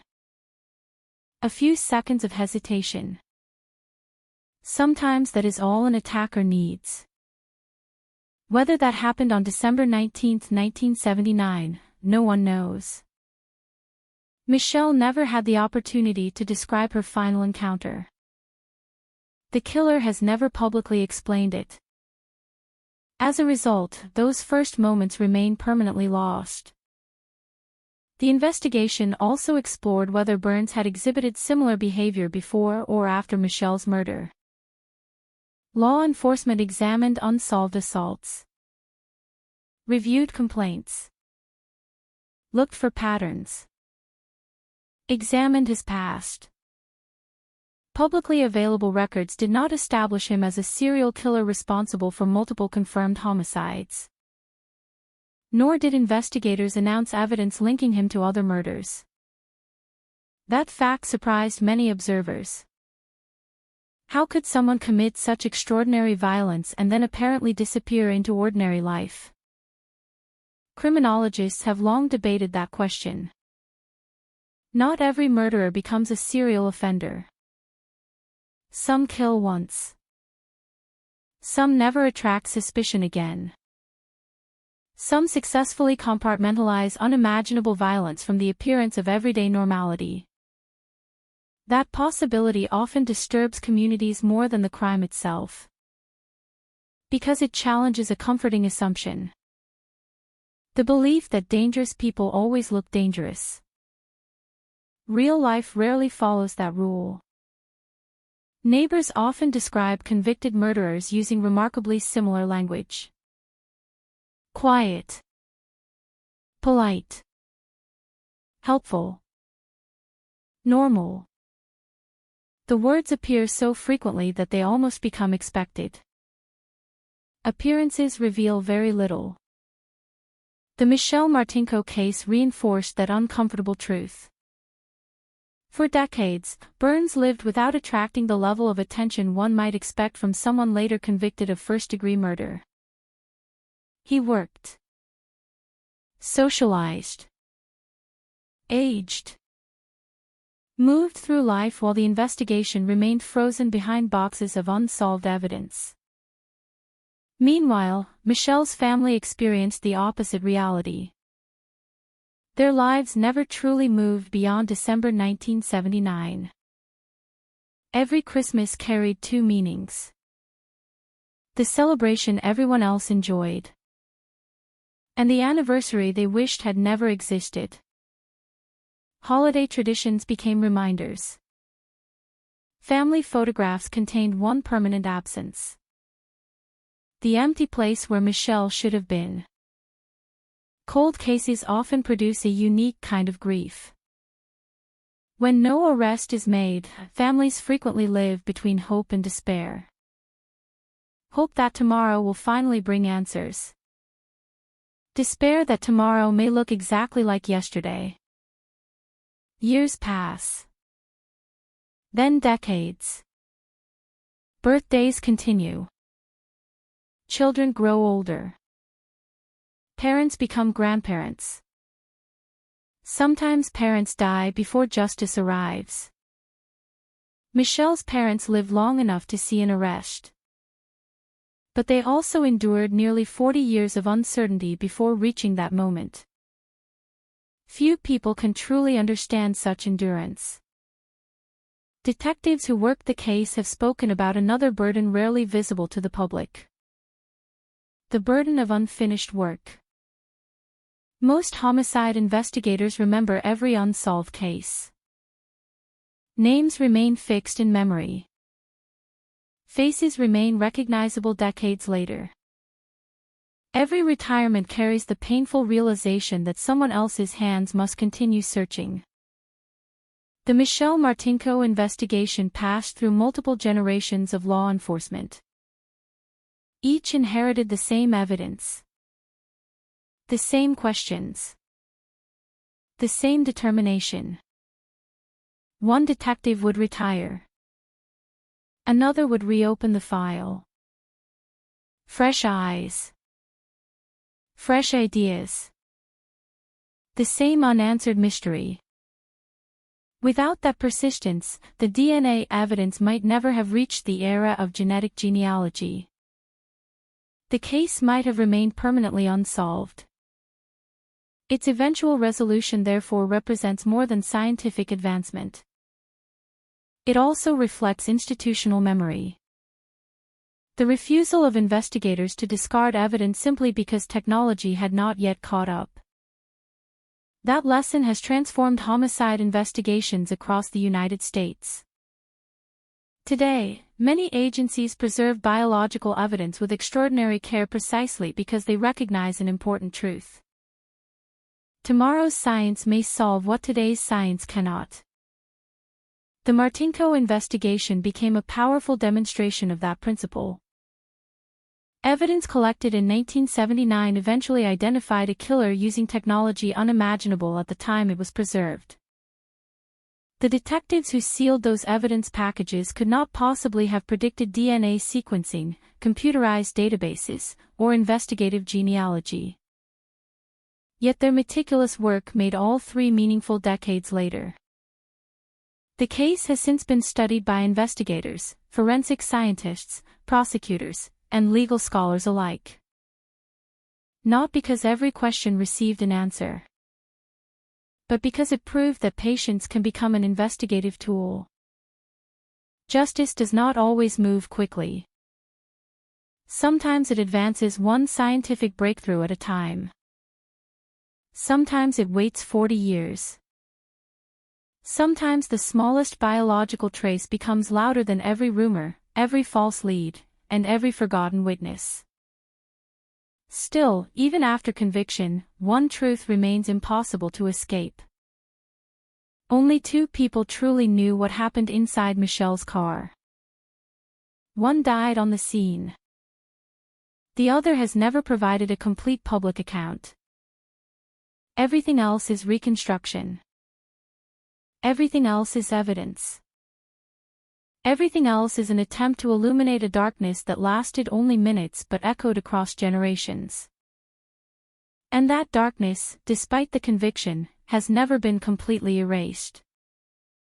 As the headlines gradually disappeared and television cameras packed away their equipment, the Michelle Martinko case entered a different chapter, one no longer driven by the urgency of an active investigation, but by reflection. For nearly 40 years, the case had been defined by one word: unsolved. That single label shaped how generations remembered Michelle. She became more than a victim. She became a symbol of every family still waiting for a phone call that never comes, every detective refusing to close a file, every community haunted by the feeling that someone dangerous had escaped justice. When the conviction finally arrived, the label changed. But the impact remained. Cold cases have an unusual place in public memory. Unlike crimes solved within days or weeks, they grow older alongside the people who remember them. Children who heard about Michelle's murder from frightened parents eventually became parents themselves. Some later told their own children why they should never walk alone through a parking lot after dark. The story evolved into a warning. A lesson. A reminder that violence sometimes appears where no one expects it. Westdale Mall itself changed dramatically over the decades. Businesses came and went. Stores closed. New tenants arrived. Entire sections of the shopping center were renovated or demolished as the years passed. People parked their cars in spaces without realizing they stood only yards from one of Iowa's most infamous crime scenes. Time transformed the landscape. Concrete replaced concrete. Buildings changed. But history remained embedded beneath every layer of redevelopment. Crime scenes do not disappear simply because the buildings around them change. Sometimes they survive only in memory. Sometimes only in faded photographs stored inside evidence boxes. Sometimes only in the minds of investigators who can still visualize every detail decades later. Retired detectives have often described that phenomenon. Certain cases never leave them. Faces remain clear.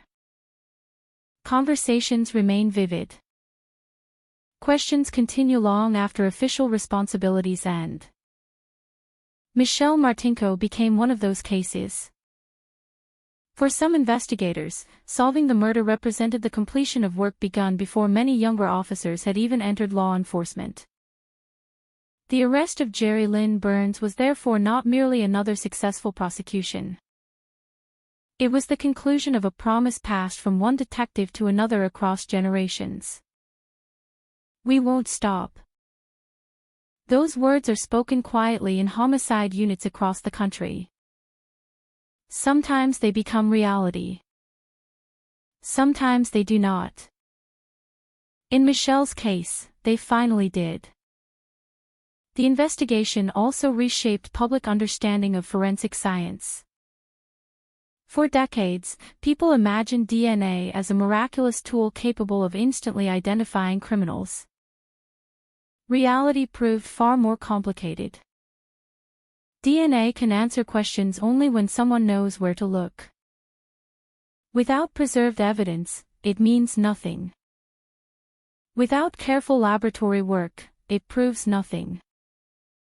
Without investigators willing to revisit old files, it changes nothing. Science solved the Martinko case. But science alone could not have done it. It required detectives who refused to abandon evidence collected in another century. It required forensic specialists willing to re-examine decades-old biological samples. It required genealogists painstakingly tracing family connections stretching across generations. Thousands of hours of work produced one name. Jerry Lynn Burns. The public often remembers the dramatic moment of arrest. Rarely does it see the months of quiet research that made that moment possible. The genealogy investigation resembled historical scholarship as much as criminal investigation. Every birth certificate mattered.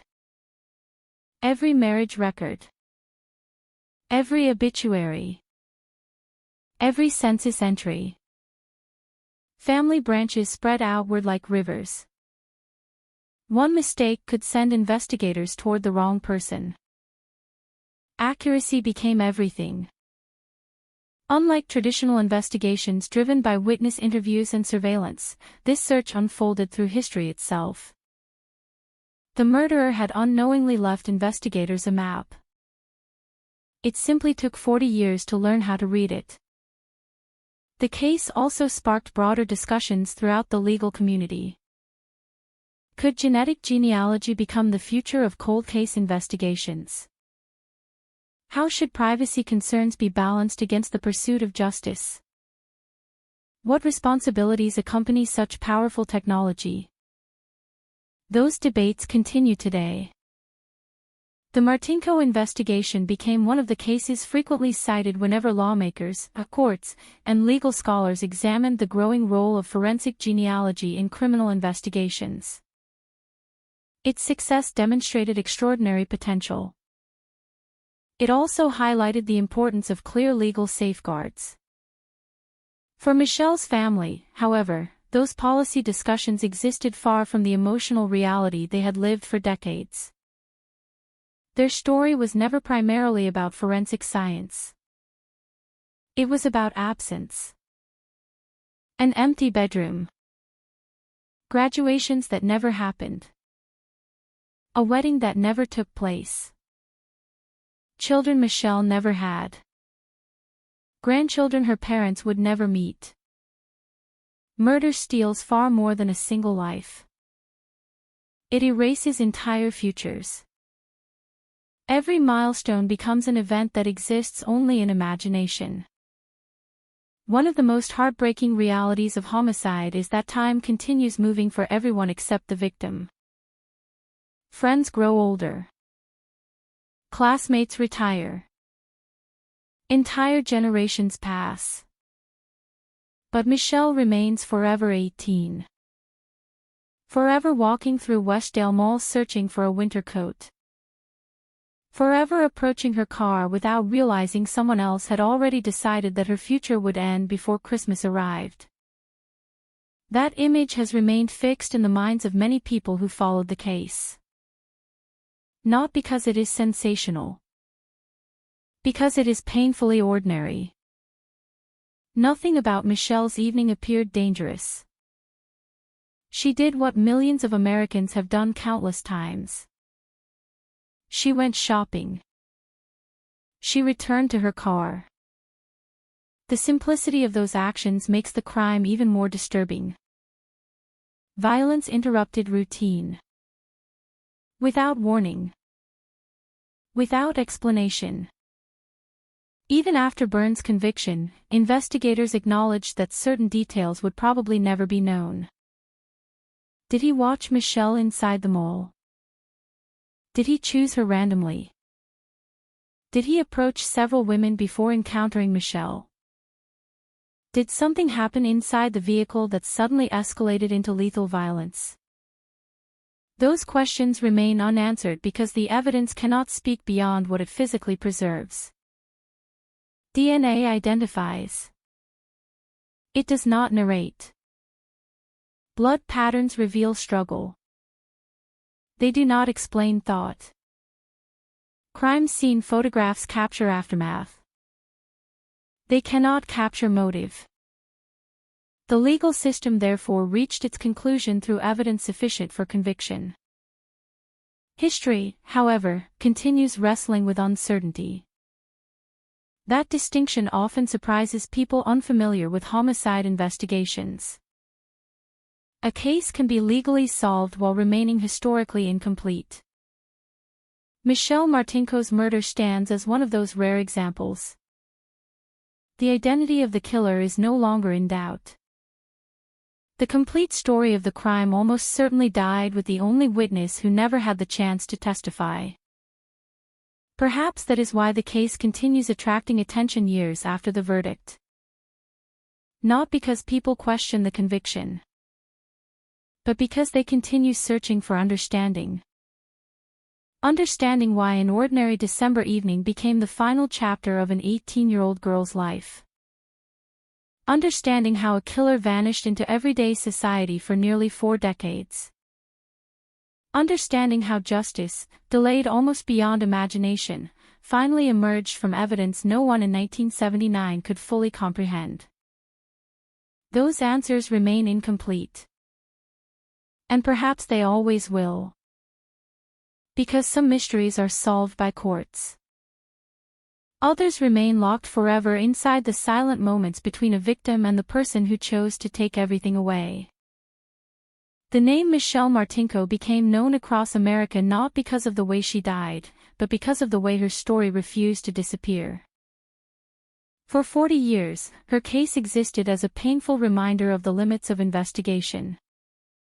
A crime committed in an era before modern technology. A killer who left behind evidence but no identity. A family forced to wait while the world moved forward. But beneath the headlines and the forensic breakthroughs was a much quieter story. The story of a young woman whose life had barely begun. Before she became a cold case. Before her name appeared in police files. Before investigators and reporters searched for answers. Michelle was simply Michelle. A daughter. A sister. A friend. A teenager preparing for adulthood. That human story was often overshadowed by the mystery surrounding her death. Yet those who knew her remembered a completely different image. They remembered her smile. Her personality. Her confidence. Her presence. To them, she was never a crime scene. Never a headline. Never just another unsolved murder victim. She was a person whose future was stolen. This distinction became especially important after the case was solved. Because solving a murder does not erase the years that came before. It does not return the lost time. It does not repair every moment of grief.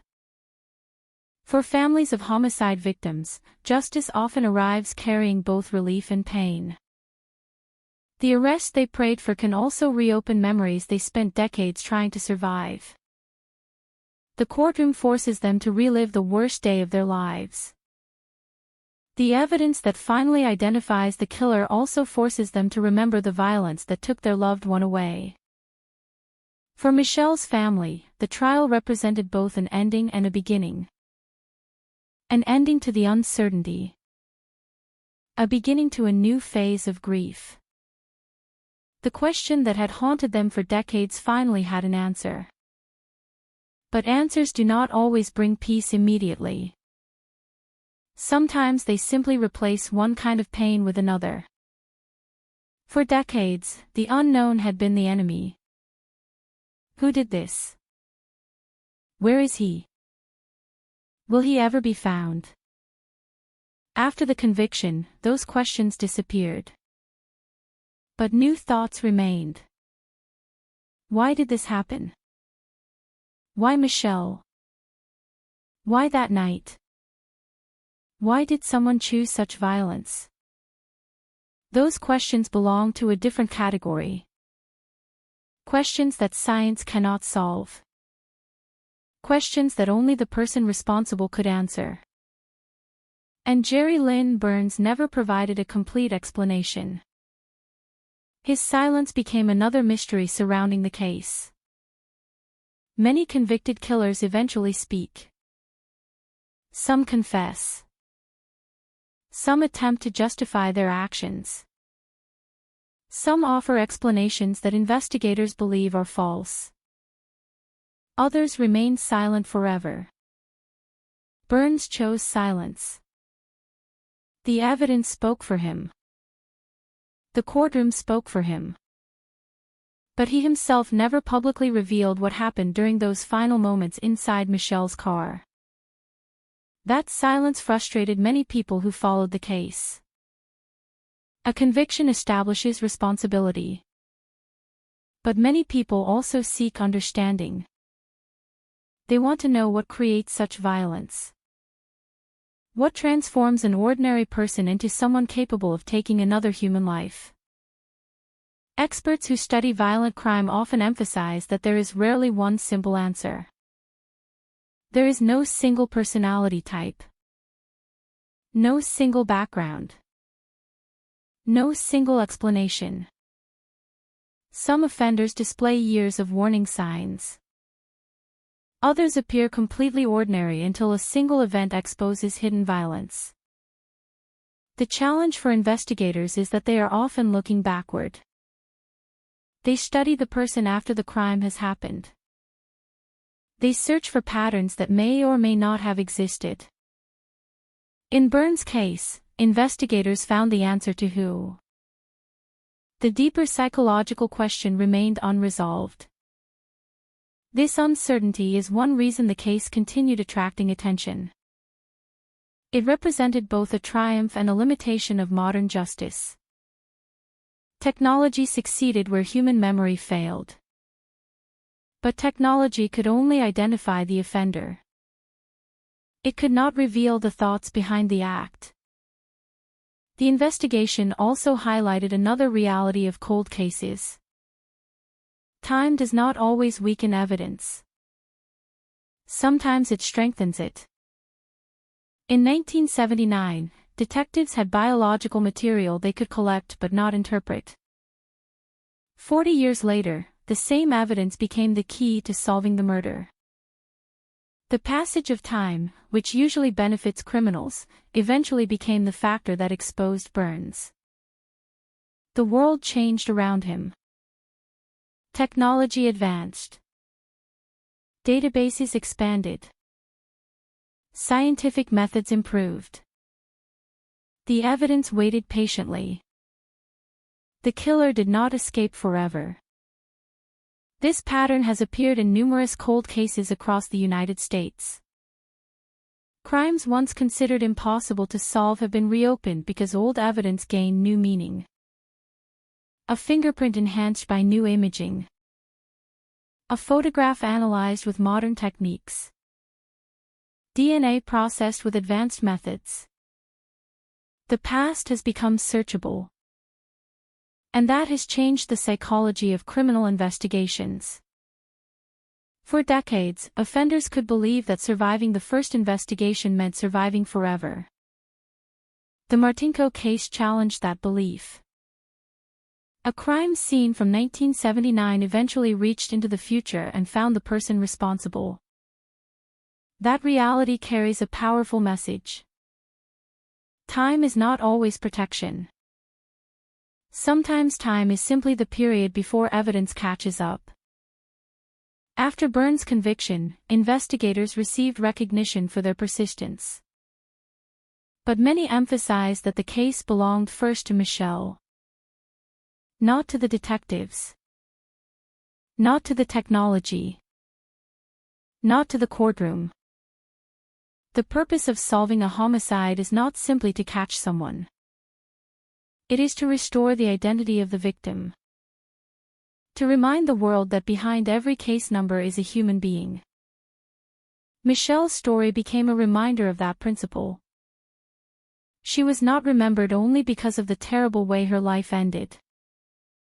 She was remembered because of the life she lived before that moment. A young woman with hopes. A future that should have unfolded. A family that loved her. A community that mourned her. The tragedy of homicide is that the victim's final moments often become the most remembered part of their existence. Investigations focus naturally on death. But families remember life. They remember birthdays. Conversations. Laughs. Small moments that never appear in police reports. Those memories are the true legacy left behind.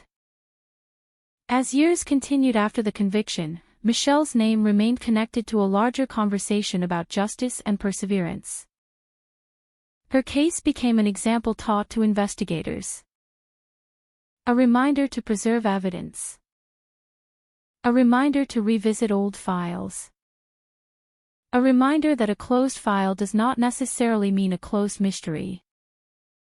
Because somewhere in America, another family was still waiting.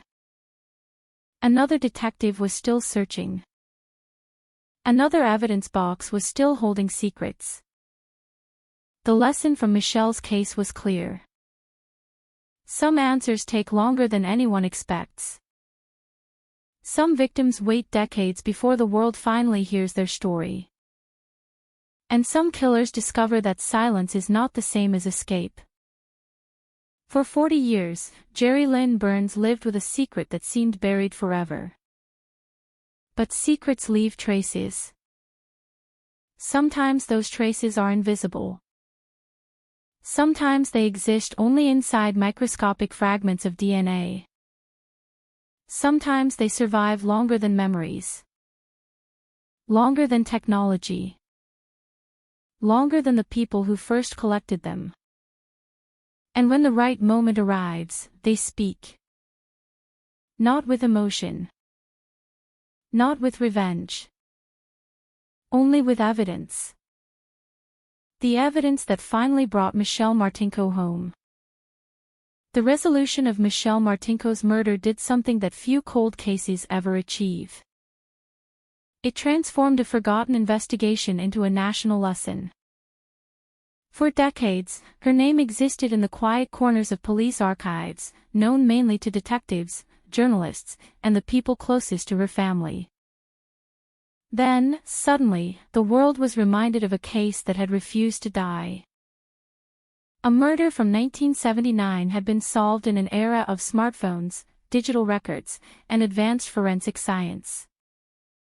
The contrast was striking. The crime belonged to one century.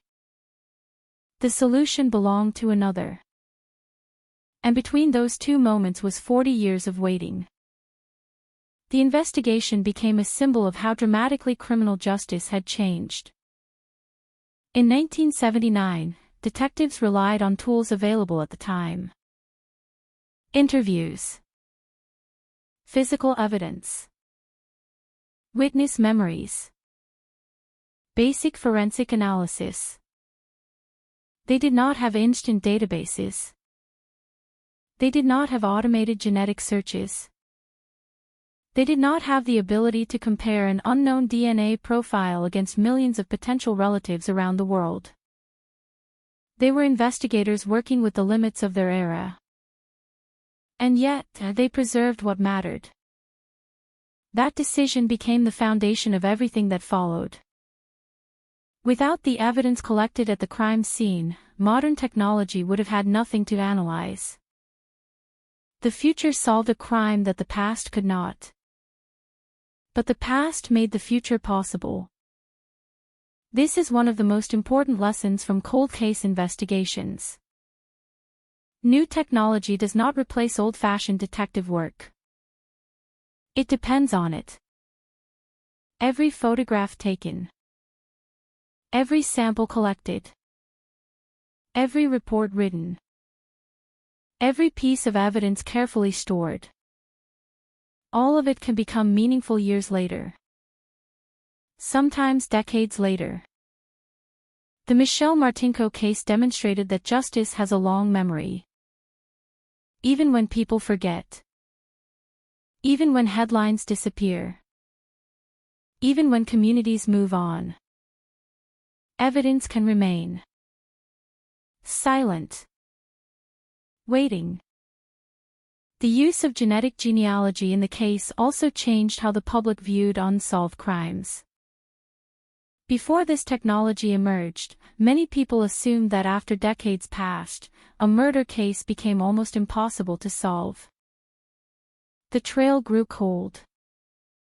Witnesses disappeared. Suspects aged. Memories faded. The chances of finding the truth seemed smaller with every passing year. But genetic genealogy introduced a new possibility. The killer did not need to be in a police database. The killer did not need to have been arrested before. The killer did not even need to know investigators were looking for him. A distant relative could unknowingly become the connection that exposed everything. That possibility changed the calculations of criminals everywhere. For decades, some offenders believed the passage of time was their greatest protection. They believed that after enough years, evidence would become meaningless. But modern forensic science created a different reality. The clock was no longer always working in their favor. In some cases, time became the reason they were eventually discovered. However, the power of genetic genealogy also introduced complicated questions. The same technology that helped solve murders also raised debates about privacy. Millions of people voluntarily submitted DNA information to learn about their ancestry. They never expected those genetic connections could someday assist criminal investigations. Supporters argued that solving violent crimes and identifying dangerous offenders served an important public interest. Critics questioned how genetic information should be used and what limits should exist. The debate continues. But in the Martinko case, the result was undeniable. A family that had waited almost 4 decades finally received an answer.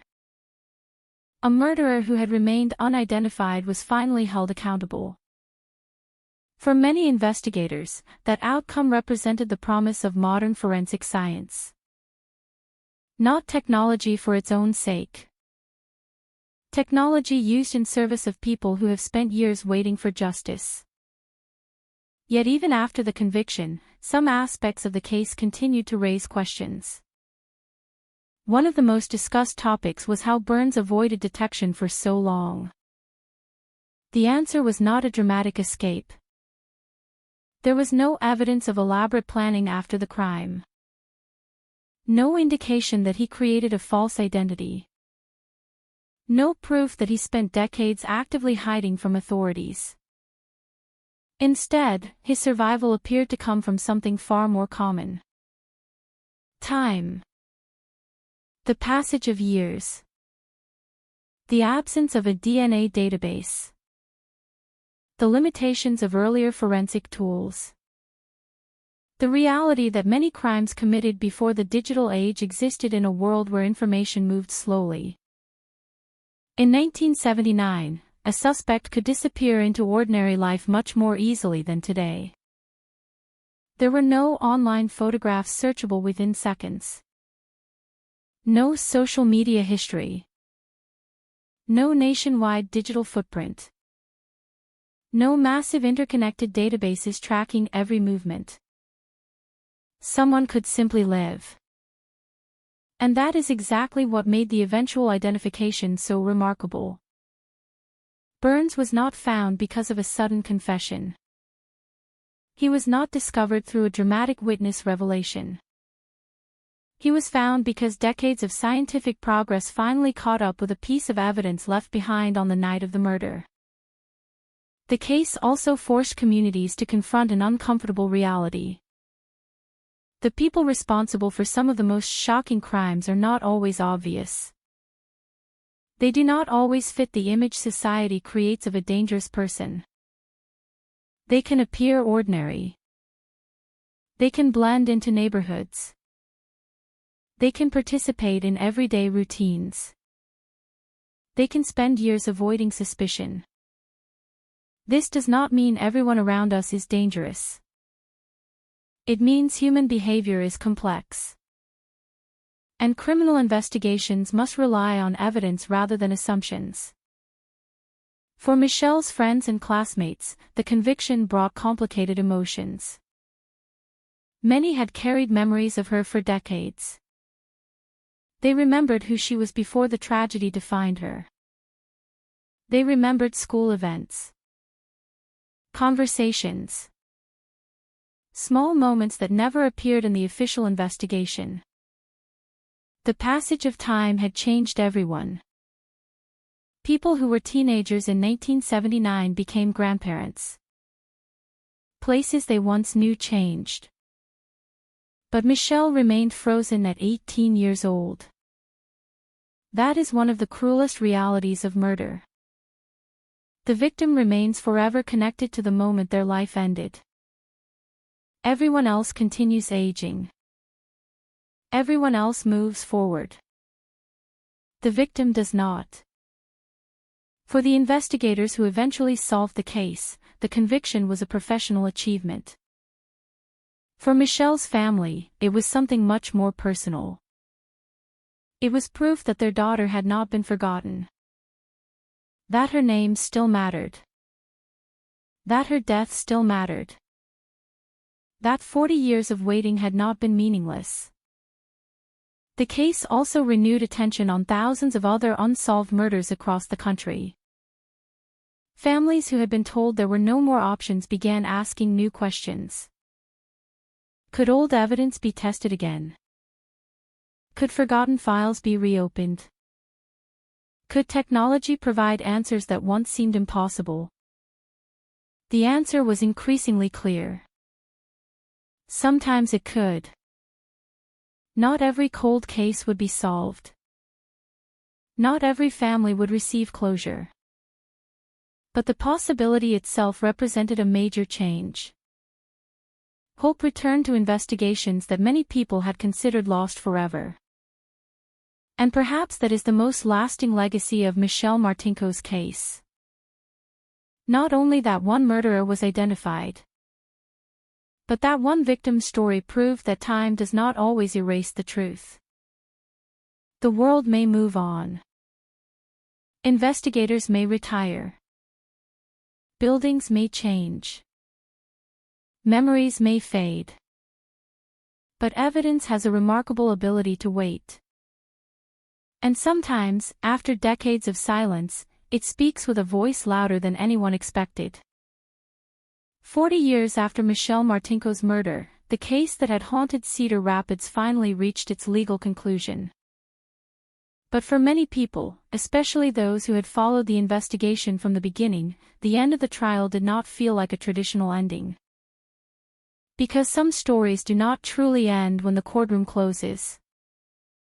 Some stories continue through memory. Through unanswered questions. Through the lives permanently changed by one terrible night. Michelle's name had traveled through decades of uncertainty. From the newspapers of 1979 to the evidence files stored in police departments, to the modern forensic laboratories that finally unlocked the mystery. Her story became a bridge between two different eras of criminal investigation. An era when detectives searched for physical clues with limited technology. And an era when microscopic fragments of DNA could reveal identities hidden for generations. But beyond the science, beyond the trial, beyond the conviction, remained the most important part of the case. A young woman whose life was interrupted before she had the chance to experience everything waiting ahead. Michelle Martinko was 18 years old. At an age when the future seems endless. College. Career. Relationships. Travel. Family. Thousands of possible paths existed before her. Then, within a matter of minutes, all of those possibilities disappeared. That is the true tragedy behind every homicide. Not only the life that ends, but every future moment that will never happen. Investigators often speak about victims as evidence. A timeline. A location. A collection of facts. But families see something completely different. They see a person. A voice. A personality. A collection of memories. They remember the person before the crime. Before the headlines. Before the investigation. Before the world knew their name. For Michelle's loved ones, preserving that image was essential. Because murder has a way of reducing human beings to the worst moment of their lives. A victim becomes associated with a crime scene. A date. A headline. But Michelle was not December 19, 1979. She was not the parking lot. She was not the evidence file. She was a daughter whose absence changed an entire family forever. The conviction of Jerry Lynn Burns provided accountability. But accountability does not erase grief. It does not restore conversations that never happened. It does not return photographs that were never taken. It does not create memories that were never allowed to exist. This is the complicated reality of justice. A courtroom can determine responsibility. It cannot reverse time. The investigation also revealed something profound about persistence. For many years, cold cases are viewed through the lens of failure. A case without an arrest. A mystery without answers. A file gathering dust. But the Michelle Martinko investigation demonstrated that a cold case is not necessarily a dead case. The difference is often patience. The willingness to preserve evidence. The determination to continue searching. The understanding that today's impossible problem may become tomorrow's solved case. When detectives first collected biological evidence from Michelle's car in 1979, they could not know what it would become. They could not imagine that future scientists would analyze it with tools that had not yet been invented. They could not predict that genetic genealogy would transform criminal investigations. They simply did their jobs. They collected evidence. They documented the scene. They protected the possibility of justice. Decades later, that possibility became reality. The case also changed the conversation around victims of unsolved crimes. For years, thousands of families across America lived with uncertainty similar to what Michelle's family experienced. No answers. No suspect. No explanation. Every anniversary reopening old wounds. Every phone call bringing a moment of hope followed by disappointment. The solving of Michelle's murder reminded those families that time alone does not guarantee forgetting. A victim's name can survive. A case file can survive. Evidence can survive. And sometimes, the truth survives with them. However, even the most successful cold case investigation leaves behind difficult questions. One of those questions is why some cases receive answers while others remain unresolved. The difference is often not the importance of the victim. Every victim matters. Every family deserves answers. But investigations depend on many unpredictable factors. Evidence availability. DNA preservation. Witnesses. Resources. Technology. Timing. A single missing piece can determine whether a case remains open forever. The Martinko case had one crucial advantage. A piece of evidence that remained intact long enough for science to catch up. Without it, the killer's identity might have remained unknown permanently. That reality highlights another uncomfortable truth. Many criminals are not defeated by traditional investigation alone. They are defeated by patience. By time. By technology. By the simple fact that every action leaves a trace. The person responsible for Michelle's death likely believed the evidence he left behind would never identify him. In 1979, that assumption may have seemed reasonable. But the world changed. The tools changed. And the evidence remained. The final years of the investigation also demonstrated the emotional complexity faced by law enforcement. Detectives who worked the case after decades were not only solving a crime. They were inheriting a responsibility. They carried the expectations of previous investigators. They carried the hopes of Michelle's family. They carried the weight of a community that had waited for answers. Every decision mattered. Every test mattered. Every delay mattered. When the DNA match finally connected Burns to the crime scene, it represented more than scientific confirmation. It represented the completion of a journey that began on a freezing December night. A journey that crossed generations. A journey that survived changing detectives, changing technology, and changing society. The case became a reminder that justice is not always measured in days or months. Sometimes it is measured in decades. Sometimes justice arrives after the people who first demanded it are gone.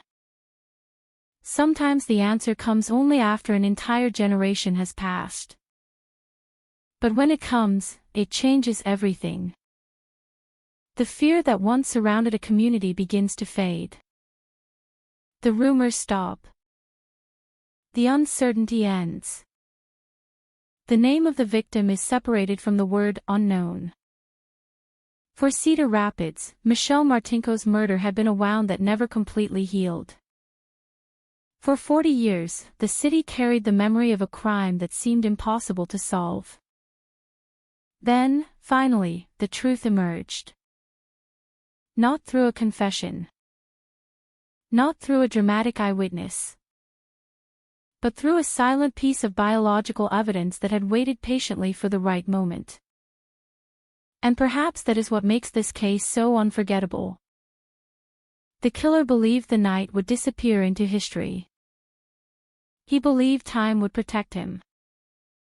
He believed silence would last forever. But silence is not the same as escape.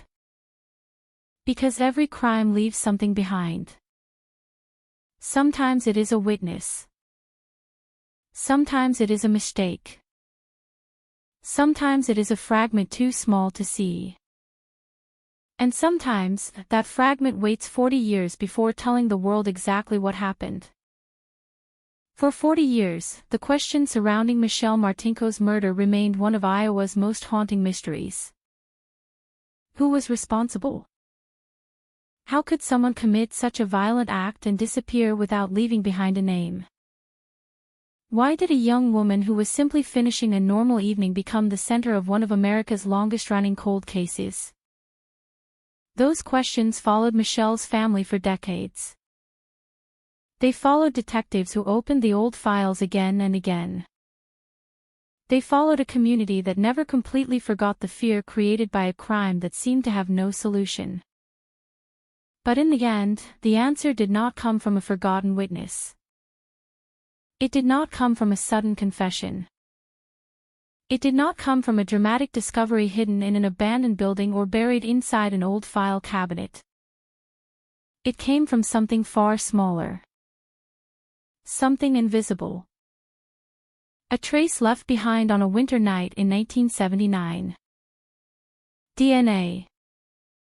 The same evidence that detectives collected when the world was different became the voice that finally spoke for Michelle. It waded through decades of uncertainty. It survived changing technology. It survived the passage of time. And when science finally had the ability to understand it, the evidence revealed the identity of the person responsible. Jerry Lynn Burns. A name that had never appeared at the center of the investigation for most of 40 years. A man who had lived an ordinary life while carrying the weight of a secret that investigators believed connected him to one of Iowa's most infamous murders. His arrest changed everything. The mystery of identity was over. The unknown person who had haunted the case for generations finally had a name. But the tragedy remained. Because no conviction can restore a life. No sentence can return the years stolen from a family. No courtroom decision can undo the pain created on that December night.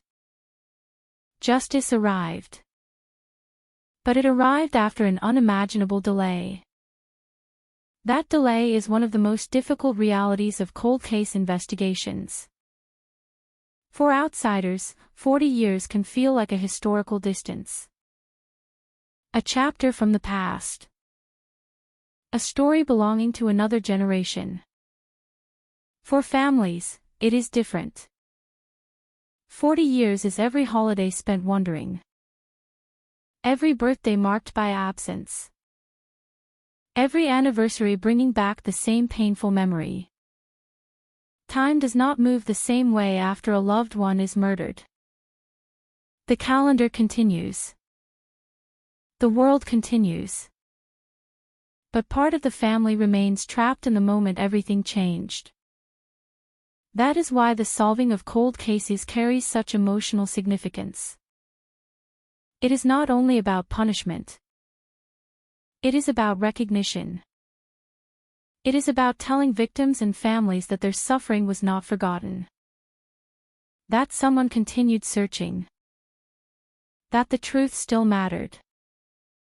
Michelle's case became an example of that promise. A reminder that even after decades, investigators can return to the beginning. They can reopen old evidence. They can ask new questions. They can discover answers that earlier generations could not. The science of 1979 could not solve the case. The science of the future did. That is perhaps the most remarkable part of this story. The killer was not discovered because he made a mistake after the murder. He was discovered because the world became smarter. Technology advanced beyond what anyone could have imagined on the night Michelle died. A criminal justice system that once relied almost entirely on human observation eventually gained the ability to read the smallest biological signatures left behind. The future reached backward. And it found the truth. But even with that truth, one final mystery remains. The question of motive. The question of what happened inside Michelle's vehicle. The question of what caused that encounter to become deadly. Those answers may never be known. The only person who could fully explain the events of that night has never provided a complete public account. And so, even after the conviction, a part of the story remains forever locked away. Perhaps that is the nature of some crimes. They can be solved without ever being fully understood. A person can be identified. A verdict can be reached. A sentence can be imposed. Yet the human questions remain. What creates such violence? What allows someone to take another person's future away? What thoughts exist in the mind of someone capable of such an act? The investigation answered the legal questions. It answered the questions that evidence could answer. The rest remains in the darkness. For many people, Michelle Martinko's story is not ultimately remembered because of the person who killed her. It is remembered because of the determination to find her. Because her name survived. Because investigators refused to let time erase her. Because evidence collected in a forgotten era eventually became the key to justice. The case also left behind a message for thousands of families still waiting. A message of patience. A message of persistence. A message that unresolved does not always mean unsolvable. Across the country, countless evidence rooms contain pieces of stories that remain unfinished. Cold cases waiting for the technology of tomorrow. Victims waiting for their names to be spoken again. Families waiting for answers. The lesson of Michelle's case is that silence is fragile. A secret carried for decades can still be exposed. A crime believed to be hidden forever can still be revealed. The smallest piece of evidence can become the loudest voice. And sometimes, justice does not arrive when people expect it. Sometimes it arrives years later. Sometimes it arrives after everyone has almost stopped believing. But when it arrives, it reminds the world of something important. No victim should become forgotten. No case should be abandoned simply because time has passed. And no person responsible for taking another life should assume that history will protect them forever. On a cold December evening in 1979, Michelle Martinko walked through a parking lot toward her future. she never reached it. For decades, her story remained unfinished. But the truth waited. Hidden inside evidence no one could fully understand at the time. Waiting for science. Waiting for investigators who refused to quit. Waiting for the moment when a forgotten clue would finally speak. 40 years later, it did. And the silence surrounding Michelle's murder was finally broken.